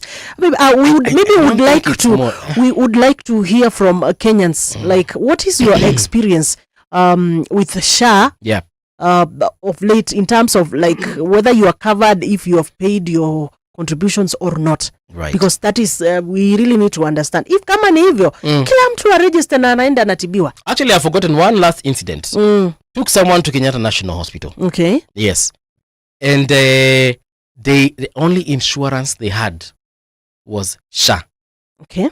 The bill for this patient came to roughly, and I could be wrong on this figure, but I know it was upwards of 160,000. 100 and what? They had been admitted for something that they were, undergoing. Na alikaa Kenyatta pale kwa muda, roughly a few days, maybe a week. And SHA paid for the entire amount. Okay. Mimi sasa hapa ninaongea tu kama unaongea ile kama Paul Mungala. And me, okay. Sijapatana na mtu akaniambia ati mimi SHA yangu haifanyi kazi. Me personally, I've not used the SHA. Yes. Thank God for good health. What I have is experience of NHIF. Okay. NHIF, I had an experience. Like I knew very well, if you are not up to date with your contributions, of course, you do not expect that you're going. Now, if you're going to be treated, of course, there was a penalty to that. Like you will contribute that money and pay a penalty. There is penalty for you to be able to get the services. So I was thinking like it is the same. And according to what I have in my Taifa Care account, I know nimeambiwa mpaka when, according to the contributions that I have done. So I know past that, kama sita contribute, I know very well that I cannot get services. All right. So I do not know what is your experience outside there, dear listener. Yeah. You know, if you have gone to the hospital, you used your SHA, has it really worked for you without contributions? Yeah. Umeregister tu ukaenda and you were served. Maybe you can tell us. That is on our Twitter, that is X account, that is at Radio Gen KE. You can just go there. You see the live stream there. You can just let us know whether you have benefited from this. Now, I understand why they need you to pay up front. They need you to pay that entire amount up front. Yeah. Because now I understand how SHA has been working before. kama unaenda una register tu saizo na unaingia hospitali unatibiwa, that means that the government was actually spending money that wasn't existing. Yeah, if even though imekuwa ikifanyika, then now there we understand. But if it is a matter of saying that these are the number of Kenyans that are registered for SHA, but hawa ndio wanaleta pesa, what najua ni kwamba contribute, utibiwa. But now as for the organizations, the employers, who are deducting, now they have the money. So I was just addressing the issue of like people are deducting this money on paper, right? But in the actual sense, they do not have that money to contribute, to take it, to remit. True. And the only problem I have with this whole SHA issue is how we are registering for SHA. Unakumbuka ukiregister zile maswali ulikuwa unakuuliza? Me, I registered on a laptop, right? And I remember they were asking me, where I live, the kind of toilet I have, how many people use that toilet, is it an open latrine, is it covered? Yeah. They asked me about my house. Yes. Do I live in a concrete building or mud thatched, grass thatched or what? I was being asked about how the floor looks like. I think I was asked something to do with the floor. That was important for being able to phrase or for that to be able to calculate how much you are supposed to pay in terms of that is important for that, because they want to know to what economic class, where do you belong, where do you belong. They want to know like umeandikwa kazi, how much you earn, si umeulizwa mpaka hizo. I remember they asked me how much money I have in my mobile money wallet. Kujua, I think it is of course most of the time people will lie, because of course hizi maswali, that's the thing, hizi maswali unaulizwa unajua they are geared towards something. Sasa let's even choose a very rich person kama Jimmy Wanjigi, he's a billionaire, right? Sasa yeye unataka kuniambia SHA yake analipanga how much? Because number one, how many cars does he have? That is if he's registered for SHA. Might not be, I don't know. But yako na magari ngapi? How much do you think was his last M-Pesa transaction? How much do you think he has in his, because wanakuuliza hapo, how much money do you have in your bank account? How much money do you think nani yako nayo kwa bank account yake? Haya, nyumba yake ile, you remember when DCI walienda huko kapata underground, wakajaribu kumtafuta kumpata because apparently sijui mara aliingia kwa ukuta, mara ni kwa ukuta, mara ni underground, mara sijui mara he hid inside his bed. I don't get, but you remember, so someone like Jimmy, because I know Kenyans who are paying 500 shillings for their SHA, others who are paying 600, 700, 800, 1000. Perhaps kuna Mkenya hata analipa 2000. It's fine, it's your money, it's your health insurance. But how much money do you think Jimmy is paying? It depends with whatever he declared, because it's not a miracle, it's not a guesswork. Jimmy akae kudanganyana. You are just given kama atakuwa analipa, but I think there is a capping, of course. I don't think ni hivyo tu. So basically depending with whatever details, information that you're gonna give out, that is what was being used to calculate your to calculate how much you're supposed to pay in your monthly contribution. I think I preferred what NHIF used to do back in the day. NHIF was 500 bob. Yes. And if you wanted the NHIF super cover, I think ulikuwa unaongeza like inafika 750, I think, if I'm not wrong. So 750. Sasa hiyo okay, it might not be 750, but I know it was more than 500. Now ilikuwa inajiita super cover. Now with the super cover, ulikuwa unaweza kwenda hata hospitali kubwa. The Aga Khans and the Nairobi hospitals. You could go to a place like Kenyatta National Hospital, private wing, and get the treatment that you need. Yes. And I was thinking that was a very nice idea. Why we decided to go to SHA, to be honest, I don't know. We could have just taken NHIF and improved on it. And I'm sure this is a conversation people have said over and over again, but I will say it again. Tungeenda tu tuchukue tu your SHA, your NHIF. Tuendelee tu kuita the National Hospital Insurance Fund. Ama ilikuanga ni Healthcare Insurance Fund. That one. And then we just tweak a bit here, tweak a bit there. Well, I think unajua wanasema mazoea mabaya. You know, sometimes you get Because I am used to sure- something. You get used to the way things are done in Yeah. a certain place, and then you are so comfortable with that. Well, I think them bringing the issue of SHA, Yes. there were reasons, and Okay. some of the reasons, of course, they cited were the issue of corruption. There's also the issue Cartels. of the cartels, and there was also the issue of covering just everyone. Covering everyone, and also changing the amounts of contribution depending on they indicated that they are looking into the capacity, the ability of the payers, like how are you able to pay this. Let me give you an example. Yeah.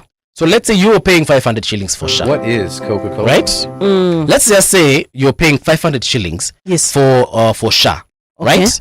And then me, I'm paying, I don't know, 1,000 Okay. for SHA. If I happen to go to Kenyatta National Hospital today, Yes. I need dialysis.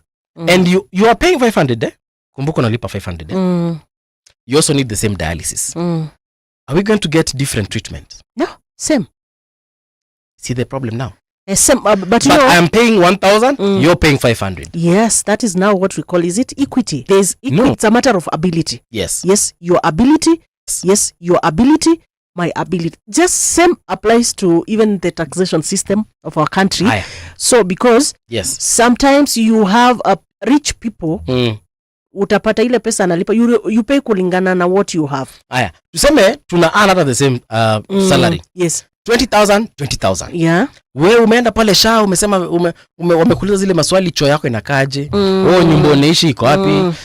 Choo mnatumia watu wangapi? Uko na gari? How much is your M-Pesa? All those questions. And remember, we're earning the same amount of money, 20k. Yes. Then you end up being told by SHA, pay 500. Mimi, I end up again being told by SHA, pay 700. Well, you see that now it amounts to lies. You didn't give the correct information, of course, No.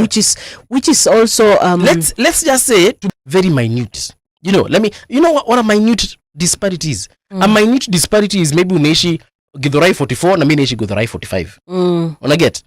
And maybe SHA ikasema Githurai 44 is better than Githurai 45. Well, I think you are living most of the time. It's like they are using this to gauge as to whether the information that you've given about your income is correct, is true.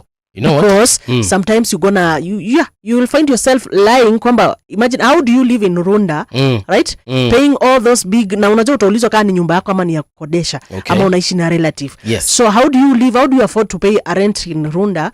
I'm asking and then here you are claiming that you are earning only 20,000 and you are living in a house that is worth 70,000 per month. I will answer that question shortly. Na nitakwambia how we get to that amount. Traffic. All right, so I'm looking at the roads of Nairobi. Kama kawaida, you guys coming, actually tumetoka tu kuongelea hapa saizi. Mathare Teaching and Referral Hospital. You're coming all the way from Kenyatta University towards that road. That is Uda Juncture. But if you're coming through Sider's apartment, this is which road? A road that has got no name. Yeah? Yes, the Embu Nairobi Highway, famously known as Thika Road. Hapo utajua haujui because it's also bumper to bumper. Professor Wangari Maathai Road as you're heading into the CBD, also bumper to bumper. And last but not least, if you're coming from Mombasa Road, the only traffic you will encounter is from South Sea into Nyayo into the CBD. Yeah, other roads are quite okay, except just as you get to CBD, pressure mingi inakuwa as you get to the CBD, like right now, and even areas of roundabouts. That is where we are getting a lot of traffic. Kariakoo roundabout there, there is traffic. Of course, magari ni mingi natoka from different routes. In Isili, of course, the traffic there, you must get used to it, because it is a business hub. You have to get used to it.